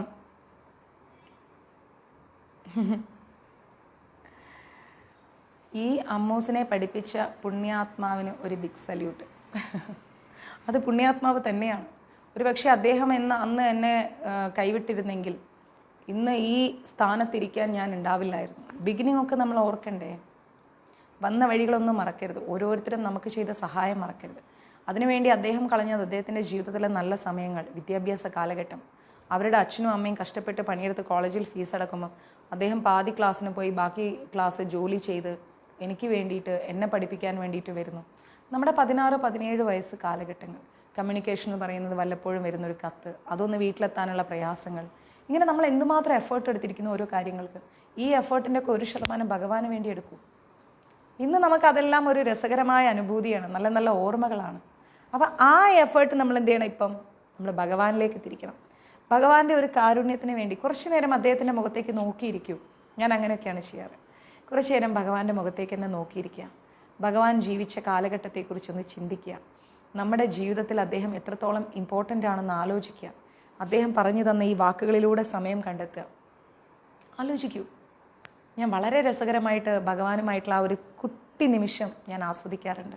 എത്രത്തോളം പ്രണയം ഞാൻ രതീഷേട്ടനോട് എൻ്റെ ഹൃദയത്തിൽ സൂക്ഷിച്ചോ അതിൻ്റെ 10 മടങ്ങ് 100 ഇരട്ടി പ്രണയം ഞാൻ ഭഗവാനോട് സൂക്ഷിക്കുന്നു. ആലോചിക്കണം. അന്നും അതൊക്കെ പ്ലാൻ ചെയ്തത് ഭഗവാനാണ്. അദ്ദേഹം അവിടെയും എന്നെ കൈവിട്ടിട്ടില്ല. അപ്പം ആ ഒരു ബന്ധം അതേ തീവ്രതയോടുകൂടി നമ്മൾ എന്ത് ചെയ്യണം? ഭഗവാനോട് സൂക്ഷിക്കണം. അങ്ങനെ ഭഗവാനോട് സൂക്ഷിക്കാൻ സാധിച്ചാൽ നമ്മുടെ ജീവിതം എത്ര മനോഹാരിതയാണെന്നറിയാമോ? എത്ര ആനന്ദമാണെന്നറിയാമോ? അറിയാതെ നമ്മുടെ ചുണ്ടിലൊരു പുഞ്ചിരി വരും. നഷ്ടബോധങ്ങളൊന്നും ഉണ്ടാവില്ല. സന്തോഷം മാത്രമേ ഉണ്ടാവൂ. ക്ലിയർ? ഭൗതിക ശരീരമുള്ളിടത്തോളം കാലം ഒരാൾ അതിൻ്റെ ആവശ്യങ്ങൾ, അതായത് ശരീരത്തിന് വേണ്ട രതീഷ് ഭഗവാൻ അതിൻ്റെ ആവശ്യങ്ങൾ, ഭക്ഷണം, നിദ്ര, സ്വന്തം രക്ഷ, രതി എന്നിവയൊക്കെ നിറവേറ്റിയേ തീരൂ, അല്ലേ? ഭൗതിക ശരീരത്തിന് ആവശ്യമായിരിക്കുന്ന ഒരു കൃഷ്ണാനുഭവം പറയുന്നു. ഒരു കൃഷ്ണാനുഭവം എന്ന് പറഞ്ഞാൽ ഭഗവാനോട് എനിക്ക് ഭയങ്കര പ്രണയമായിരുന്നു എന്ന് ചോദിച്ചു കഴിഞ്ഞാൽ അത്രയ്ക്കൊന്നും പ്രണയമുണ്ടായിരുന്നില്ല. തുറന്ന് പറയുന്നതിന് എന്താ, അത്രയ്ക്ക് അറിയില്ല, ഭഗവാനെക്കുറിച്ച് അത്രയ്ക്ക് അറിയില്ല. ദേവിയോടായിരുന്നു കൂടുതൽ ഇഷ്ടം, ഒരുപാട് ഇഷ്ടം ദേവിയോടായിരുന്നു. അത് പൊതുവേ നമ്മുടെ കേരളത്തിൽ കാളി ആരാധന കൂടുതലായതുകൊണ്ടും നമ്മുടെ ചുറ്റുപാടുകളൊക്കെ ദേവീക്ഷേത്രങ്ങളായതുകൊണ്ടും ദേവിയുമായിട്ടാണ് ഒരു അറ്റാച്ച്മെൻറ്റ്. ആ കാലത്ത് ദേവി വേറെ, കൃഷ്ണൻ വേറെ, അയ്യപ്പൻ വേറെ എന്ന ചിന്തയിലൂടെയാണല്ലോ കടന്നു പോകുന്നത്. അപ്പോൾ അങ്ങനെ ഇരിക്കെ പോകെ പോകെ നമുക്കിങ്ങനെ ഭഗവാനുമായിട്ടൊരു കണക്ഷൻ കിട്ടുകയാണ് ഗീതയിലൂടെയൊക്കെ. 2011 കോയമ്പത്തൂർ ഇസ്കോണിൽ പോയപ്പം എനിക്ക് ഡയറക്ടർ ഷിനോദേട്ടൻ എനിക്ക് ഒരു ഗീത ഗിഫ്റ്റ് ചെയ്യാണ് കോയമ്പത്തൂർ ഇസ്കോണിൽ വെച്ചിട്ട്. അങ്ങനെ ഗീത വായിച്ചു തുടങ്ങി. വലുതായിട്ടൊന്നും മനസ്സിലാവുന്നില്ല, എങ്കിലും വായിച്ചു തുടങ്ങി. അങ്ങനെ വായിച്ചു പോവേ ഭഗവാനുമായിട്ടുള്ളൊരു ഇഷ്ടം വന്നു. പിന്നെ ശ്രീകൃഷ്ണ സീരിയൽസൊക്കെ കണ്ടു. എൻ്റെ ജീവിതത്തിൽ അങ്ങനെയൊക്കെയാണ്. പിന്നെ ഭഗവാനായിട്ടൊരു വഴി ഇങ്ങനെ ഇട്ട് തന്നാണ് ഭഗവാനെക്കുറിച്ച് അറിയാൻ. അങ്ങനെ പോണ സമയത്ത് കുറച്ച് വർഷങ്ങൾക്ക് മുൻപ് ഞാനിങ്ങനെ ഗുരുവായൂർ അമ്പലത്തിൽ വന്നു. അപ്പോൾ എൻ്റെ കൂട്ടുകാരൊന്നും അത്രയ്ക്കങ്ങ് ഭക്തി പ്രാക്ടീസ് ചെയ്യുന്ന ആളുകളല്ല. അമ്പലത്തിൽ വന്നപ്പം എല്ലാവരും ഈരടി പ്രദക്ഷിണ വെക്കുന്നു. ഇത് എന്തിനാന്ന് പോലും അറിയാതെ ഞാനും ഈരടി പ്രദക്ഷിണ വെക്കുകയാണ്. അപ്പോൾ ഞാനിങ്ങനെ ഈരടി പ്രദക്ഷിണ വെച്ച് വരുന്ന സമയത്ത് ഇങ്ങനെ ഷോൾ ഇട്ടിട്ടുണ്ട്, ഇതുപോലെ ഇങ്ങനെ പ്രദക്ഷിണം വെക്കുന്നു.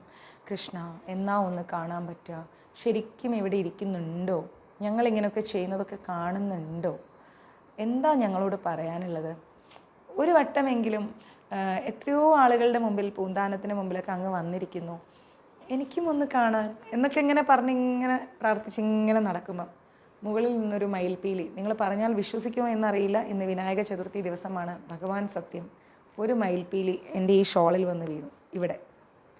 അപ്പം ഞാനിങ്ങനെ മേലോട്ട് നോക്കുകയാണ്, അവിടെ ഒന്നും മയിൽപ്പീലിയില്ല, എവിടെയില്ല. എനിക്കൊന്ന് ഇപ്പോഴാണ് കുറച്ചും കൂടെ മയിൽപ്പീലിയൊക്കെ ആൾക്കാർ കൊണ്ട് ഇങ്ങനെ കുത്തി വെക്കുന്നത്. ഒരു മയിൽപ്പീലി ഇവിടെ ഇങ്ങനെ വന്ന് വീണു. അപ്പം ഞാനതിങ്ങനെ എടുത്തു. ഇത് ഇവിടുന്ന് വീണു എന്ന് ഞാനിങ്ങനെ മേളിലൊക്കെ നോക്കി, സൈഡിലൊക്കെ നോക്കി, ആരെങ്കിലും ഇടുകയാണെങ്കിലും അങ്ങനെ വന്ന് വീടില്ലല്ലോ. അപ്പം അതെടുത്തു. ആ മയിൽപ്പീലി ഞാൻ ഇന്നും നിധി പോലെ സൂക്ഷിച്ചിട്ടുണ്ട്. ഭഗവാൻ തന്ന ആ മയിൽപ്പീലിയാണ് എൻ്റെ ജീവിതത്തിൽ ഒരു വഴിത്തിരിവായി മാറിയത്. പിന്നീട് അങ്ങോട്ടേക്ക് കഷ്ടപ്പാടുകൾ ഉണ്ടായിരുന്നു എന്ന് ചോദിച്ചാൽ നമ്മുടെ ജീവിതത്തിൽ പല പല ഏറ്റക്കുറച്ചിലുകളുണ്ടാവും, പ്രശ്നങ്ങളുണ്ടാവും, പരാതികളുണ്ടാവും, പ്രയാസങ്ങളുണ്ടാവും. അതില്ലാത്ത ആരുമില്ല ജീവിതത്തിൽ, എല്ലാവരും ഉണ്ടാവും. പക്ഷേ ഭഗവാനോടൊപ്പമുള്ളൊരു യാത്രയായി. ആ വഴികളിൽ പലരുമായിട്ട് ഇടപെടേണ്ടി വന്നു. പല സന്ദർഭങ്ങളിൽ പലരിൽ നിന്നും പലതും പഠിച്ചു. ഒരു വ്യക്തിയിൽ നിന്ന് പഠിക്കേണ്ടതെല്ലാം പഠിച്ചു കഴിഞ്ഞു എന്ന് ഭഗവാൻ തീരുമാനിക്കുന്ന സമയം നമ്മളെ അവിടുന്ന് ഭഗവാൻ മാറ്റും. മനസ്സിലായില്ല? ഞാൻ അങ്ങനെയാണ് മനസ്സിലാക്കുന്നത്. നമ്മളുടെ കണ്ണിൽ എന്താണ്? അവരുമായിട്ട് അടിയായി, വഴക്കായി, പ്രശ്നങ്ങളായി. പക്ഷെ ആ രണ്ട് വ്യക്തികൾ തമ്മിൽ യോജിച്ച് നിൽക്കേണ്ട സമയത്തിൻ്റെ സമയത്തിൻ്റെ ആ ഒരു മൂല്യം കഴിഞ്ഞു, സമയം കഴിഞ്ഞു. അപ്പോൾ ഭഗവാൻ അത് സെപ്പറേറ്റ് ചെയ്യും. ഇനി അടുത്ത വഴി ഭഗവാൻ തുറന്നിട്ട് അല്ലേ. നമ്മൾ ബൈപ്പാസിലൂടെ വണ്ടി ഓടിച്ച് പോവുകയാണെങ്കിൽ ഒരു നിശ്ചിത ദൂരം സഞ്ചരിച്ച് കഴിഞ്ഞാൽ പിന്നെ ആ വണ്ടി ലെഫ്റ്റ് എടുക്കണം. സ്ട്രെയിറ്റ് റോഡ് കിടക്കുന്നുണ്ട്, പക്ഷെ ലെഫ്റ്റ് എടുക്കണം, എങ്കിലേ നമ്മൾ ഉദ്ദേശിച്ച സ്ഥലത്തേക്ക് എത്തും. ലെഫ്റ്റ് എടുത്തേ പറ്റൂ നമുക്ക്. അപ്പം അതേപോലെ പിന്നെയും നേരെ പോയി കഴിഞ്ഞാൽ നമ്മൾ ഉദ്ദേശിച്ച സ്ഥലത്ത് എത്തില്ല.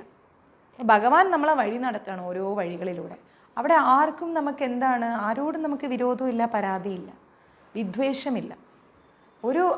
ഓരോ സ്ഥലങ്ങളിലും നമ്മൾ നിൽക്കേണ്ട. ഇപ്പോൾ 10ാം ക്ലാസ് വരെ പഠിച്ചു, അത് കഴിഞ്ഞു. പിന്നെ നമ്മളിനി അവിടെ സ്റ്റിക്ക് ഓൺ ചെയ്തിട്ട് കാര്യമില്ല. അടുത്ത കോളേജിലാണ്, അത് കഴിഞ്ഞാൽ അടുത്ത കോളേജ്.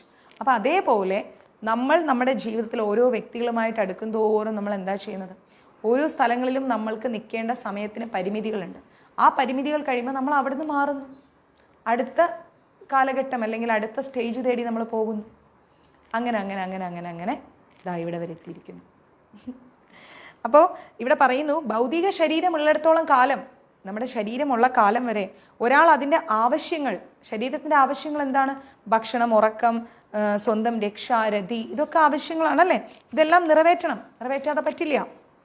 അപ്പോൾ വിശുദ്ധമായിരിക്കുന്ന ഭക്തി യോഗത്തിൽ, ഭഗവാനുമായിട്ടുള്ള ആ ഒരു ആത്മബന്ധത്തിൽ, വിശുദ്ധമായ ഒരു ഭക്തി യോഗത്തിൽ, കൃഷ്ണാവബോധത്തിൽ ഉറച്ചു നിൽക്കുമ്പോൾ ഭക്തൻ എന്താ ചെയ്യുന്നത്? കൃഷ്ണാവബോധത്തിൽ അങ്ങനെ ഉറച്ചു നിൽക്കുന്ന സമയത്ത് ഭക്തൻ എന്താ ചെയ്യുന്നത്? അത്തരം ആവശ്യങ്ങൾ, ശാരീരിക ആവശ്യങ്ങളെല്ലാം നിർവഹിക്കുന്നുണ്ടെങ്കിൽ കൂടിയും വിഷയങ്ങളിൽ നിന്നും ആസക്തിയില്ല.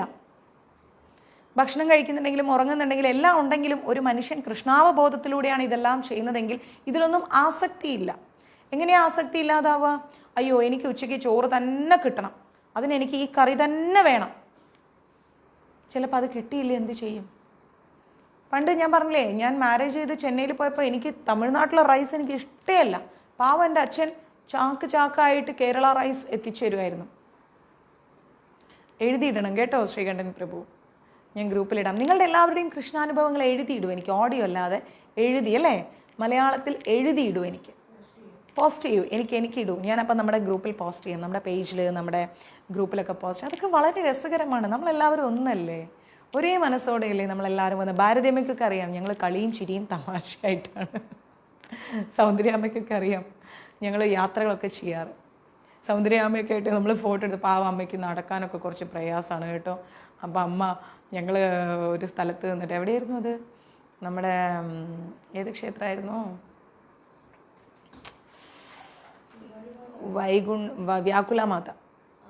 വ്യാകുല മാതാ ക്ഷേത്രത്തിൽ പോയിട്ട് ഞങ്ങൾ ഫോട്ടോ എടുത്തപ്പോൾ കുറേ സ്റ്റെപ്സ് ആയിരുന്നേ. അപ്പോൾ എല്ലാവരും കൂടെ സ്റ്റെപ്സിലിരുന്ന് ഇങ്ങനെ ഫോട്ടോ എടുക്കുക. അപ്പോൾ നമ്മളിങ്ങനെ നിനക്ക് തരാടാ, നീ എണീറ്റ് വന്ന ഈ സമയത്തല്ലേ, ഉറക്കം കഴിഞ്ഞാൽ നിൻ്റെ എവിടെ വേദനിക്കുന്നു, നിനക്ക് അങ്ങനെ വേദനയൊന്നുമില്ല, ചുമ്മാ ആണെങ്കിലും നീ അത് പ്രശ്നമൊന്നുമില്ല, നേരത്തെ എണീക്കണമായിരുന്നു, നിന്നെ ഞാൻ ഒന്ന് ഉറക്കിത്തരാം അവിടേക്ക്, നിനക്കുള്ളത് ഞാൻ വേറെ തരാം, ക്ലാസ് കഴിയട്ടെ. ഇപ്പോഴാണ് ഒരുത്തന്നെ ഉറങ്ങി എഴുന്നേറ്റ് വന്നിരിക്കുന്നത്. എന്നിട്ട് പറയാം അമ്മ എനിക്കിവിടെ വേദനിക്കുന്നു എന്ന്. അവനെ ഞാൻ കാണിച്ചു കൊടുക്കാം, അടക്കട്ടെ, നിനക്ക് ഇഷ്ടം പോലെ പണി തരും. അപ്പം എന്ത് ചെയ്തു എന്ന് വെച്ച് കഴിഞ്ഞാൽ, നമ്മളിങ്ങനെ സ്റ്റെപ്സ് ഇങ്ങനെ കുറേ ഉണ്ട് അമ്പലത്തിന്. അപ്പോൾ ഇരുന്നിങ്ങനെ ഫോട്ടോ എടുക്കാൻ വേണ്ടി നിൽക്കുകയാണേ. ഫോട്ടോ എടുക്കാൻ വേണ്ടി എല്ലാവരും ഇരുന്നു. വ്യാകുലമാ പാവം സൗന്ദര്യമ്മ കേട്ടോ, അതിങ്ങനെ കമ്പി പിടിച്ച് പിടിച്ച് പിടിച്ച് പിടിച്ച് വന്ന് ഞാനിങ്ങനെ സെൽഫി എടുക്കണേ. ഒരു 30-35 പേരുണ്ടല്ലോ സെൽഫി എടുക്കാൻ വേണ്ടി ഇരുന്നപ്പോൾ പാവം എൻ്റെ സൗന്ദര്യമ്മ അതിങ്ങനെ തിരിഞ്ഞ് വന്നിട്ട് ഇരിക്കാൻ ശ്രമിച്ചതാണ്. അമ്മയുടെ ബാക്കാണ് ഞാൻ, അമ്മ മാത്രം ബാക്ക് തിരിഞ്ഞിരിക്കുന്നു, ബാക്കി ഞങ്ങളെല്ലാവരും ഇരുന്ന് ചിരിച്ചുകൊണ്ടിരിക്കുന്നു. ഞാൻ സെൽഫി എടുക്കുന്നു. ഞാനിങ്ങനെ സൂം ചെയ്ത് നോക്കുമ്പോൾ ഇതാരാ അത് ബാക്ക് കാണിച്ചുകൊണ്ട് പോസ് ചെയ്തിരിക്കുന്നത്. ഞാൻ തിരിഞ്ഞു നോക്കിയപ്പം സൗന്ദര്യമ്മ അപ്പോഴാണ് എല്ലാം കഴിഞ്ഞൊന്ന് ഇരുന്നത്. ഞാൻ ഇനി എന്തോത്തിനിരിക്കുന്ന അമ്മ, അമ്മയുടെ ബാക്കല്ലേ കാണിച്ചത്, നോക്കമ്മ ഇത് എന്ന് പറഞ്ഞപ്പോൾ അമ്മ പറയും സോറി മോളെ. ഞാൻ പറഞ്ഞു പോ അമ്മ, ഈ ഫോട്ടോയിൽ എന്നെ കാണാൻ നല്ല ഭംഗിയുണ്ടായിരുന്നു, അമ്മ അത് നശിപ്പിച്ചു, പോയി അമ്മേനോട് ഞാൻ മിണ്ടൂല എന്ന് പറഞ്ഞു. ഇല്ല അമ്മ ഇനിയും പോസ് ചെയ്യാമെന്ന് പറഞ്ഞു. അങ്ങനെ വീണ്ടും എടുത്തു. അങ്ങനെയൊക്കെ കുറേ രസകരമായ അനുഭവങ്ങൾ ഭാരതി അമ്മയൊക്കെ ആയിട്ട് ചെല്ലുമ്പോൾ ഒരു എന്താ പറയുക, ആത്മീയ യാത്രയാണോ എന്ന് വെച്ചാൽ ആത്മീയ യാത്ര. ചിരിച്ച് ചിരിച്ച് ചിരിച്ച് ചിരിച്ചൊരു വശം കെടുന്നുള്ളതാണ്. അങ്ങനെ സന്തോഷത്തോടു കൂടിയുള്ള കുറേ നിമിഷങ്ങൾ. അപ്പോൾ അതുകൊണ്ട് എന്ത് ചെയ്യാന്ന് ഓർത്തു കഴിഞ്ഞാൽ, നിങ്ങൾ എപ്പോഴും എനിക്ക് നിങ്ങളുടെ കൃഷ്ണാനുഭവങ്ങൾ എഴുതി തരിക. എഴുതി തന്നാൽ ഞാൻ എന്ത് ചെയ്യും, നേരെ അത് നമ്മുടെ ഗ്രൂപ്പിലും നമ്മുടെ പേജിലൊക്കെ ഇടാം. പിന്നെ നമ്മുടെ കുംഭകർണൻ്റെ ഒരു തമാശ പറയുകയാണെങ്കിൽ, കുംഭകർണൻ എന്താ ചെയ്തതെന്ന് വെച്ച് കഴിഞ്ഞാൽ, അമ്പലത്തിൽ ജോലി ചെയ്യുന്ന സമയം, മാരാരായിട്ട് ജോലി ചെയ്യുന്ന സമയം, നിന്നെയാണോ ഉദ്ദേശിച്ചത്, വിഷ്ണു ജോലി ചെയ്യുന്ന സമയം എന്താ ഉണ്ടായെന്നറിയാമോ? നമ്മൾ ഈ മൊബൈൽ 24 hours ടൈമിങ് വെക്കില്ലേ?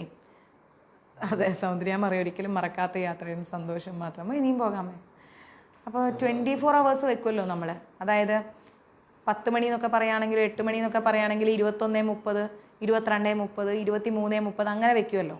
മറ്റേത് നമ്മൾ 5:30, 6:30 അങ്ങനെയാണല്ലോ വെക്കുക. അപ്പോൾ 16:30 എന്ന് പറയുമ്പം 4:30 മണിയാണ്. ഒരു ദിവസം പുലർച്ചയ്ക്ക് നമ്മളെ വിഷ്ണു അമ്പലത്തിലിങ്ങനെ കിടന്നുറങ്ങുകയാണ്. അവിടെ പൊതുവേ ഒരു 6:30-7 മണിയാകുമ്പോഴാണല്ലോ, 7 മണിയൊക്കെ ആകുമ്പോഴാണല്ലോ ഈ മാരാർ കൊട്ടാൻ വരും. അവനിങ്ങനെ കിടന്നുറങ്ങുക പുലർച്ചയ്ക്ക്. പെട്ടെന്ന് അവൻ മൊബൈൽ എടുത്ത് നോക്കിയപ്പോഴത്തേക്കും 16:30 എന്നുണ്ടെങ്കിൽ 6:30 കണ്ടത്. അയ്യോ 6:30 മണിയായി എന്നും പറഞ്ഞുകൊണ്ട് ഓടിപ്പോയി എന്ത് ചെയ്ത് കുളത്തിൽ ചാടി. സംഭവം 16:30 പുലർച്ചെ 4:30 മണി, അമ്പലം പോലും തുറന്നിട്ടില്ല. ഇവൻ നോക്കുന്ന സമയത്ത് ഇത് 6:30 ഒന്നും കണ്ടില്ല. ഓടിപ്പോയി കുളത്തിൽ ചാടി ആകെ ഇത്തിരി കുഞ്ഞൻ കിടുകിടുകിടുകിടുകിടു എന്ന് പറഞ്ഞ് വിറച്ച് വന്നിട്ട് അമ്പലത്തിൻ്റെ മുമ്പിൽ നിൽക്കുമ്പോൾ അമ്പലം തുറന്നിട്ടില്ല, ആരും വന്നിട്ടുമില്ല. അയ്യോ ഇതെന്താ ഇങ്ങനെ? മൊബൈൽ എടുത്ത് നോക്കിയപ്പോഴത്തേക്ക് 16:30 ആയിരുന്നു, 6:30 അല്ല. പിന്നെ കുറച്ച് നേരം അവിടെ ആലോചിച്ചിരുന്നിട്ട് നേരെ തൊട്ടപ്പുറത്തുള്ള ഒരു ചായക്കടയിൽ കയറിയിട്ട് മസാല ദോശ വാങ്ങിയിട്ട് കിടന്നുറങ്ങി കഴിച്ചിട്ട് പിന്നെയും പോയി 6 മണിയായപ്പോൾ എഴുന്നേറ്റ് കുളിച്ച് 6:30 മാരാർ കൊട്ടാൻ വേണ്ടി വന്ന് നിന്നു. അങ്ങനെ കാണാം. അപ്പം അങ്ങനെയൊക്കെയുള്ള കുറേ സന്തോഷകരമായിരിക്കുന്ന നിമിഷങ്ങളും അനുഭവങ്ങളും ഒക്കെ നമ്മുടെ മഞ്ജരീസിലൂടെ എല്ലാവർക്കും ഉണ്ട്. നിങ്ങളുടെ സന്തോഷങ്ങളും കളിചിരികളും എല്ലാം ഷെയർ ചെയ്യണം. അതാണ് കൃഷ്ണാനുഭവം. നമുക്ക് എപ്പോഴും ചിരിക്കാൻ കിട്ടുന്ന സമയങ്ങളെല്ലാം ചിരിക്കുക, സന്തോഷിക്കാൻ കിട്ടുന്ന സമയങ്ങളെല്ലാം സന്തോഷിക്കുക. ആവശ്യത്തിലേറെ ദുഃഖങ്ങളാൽ എന്താ പറയുക, ഒരു ഭാരമാണ് നമ്മുടെ ഹൃദയമൊക്കെ.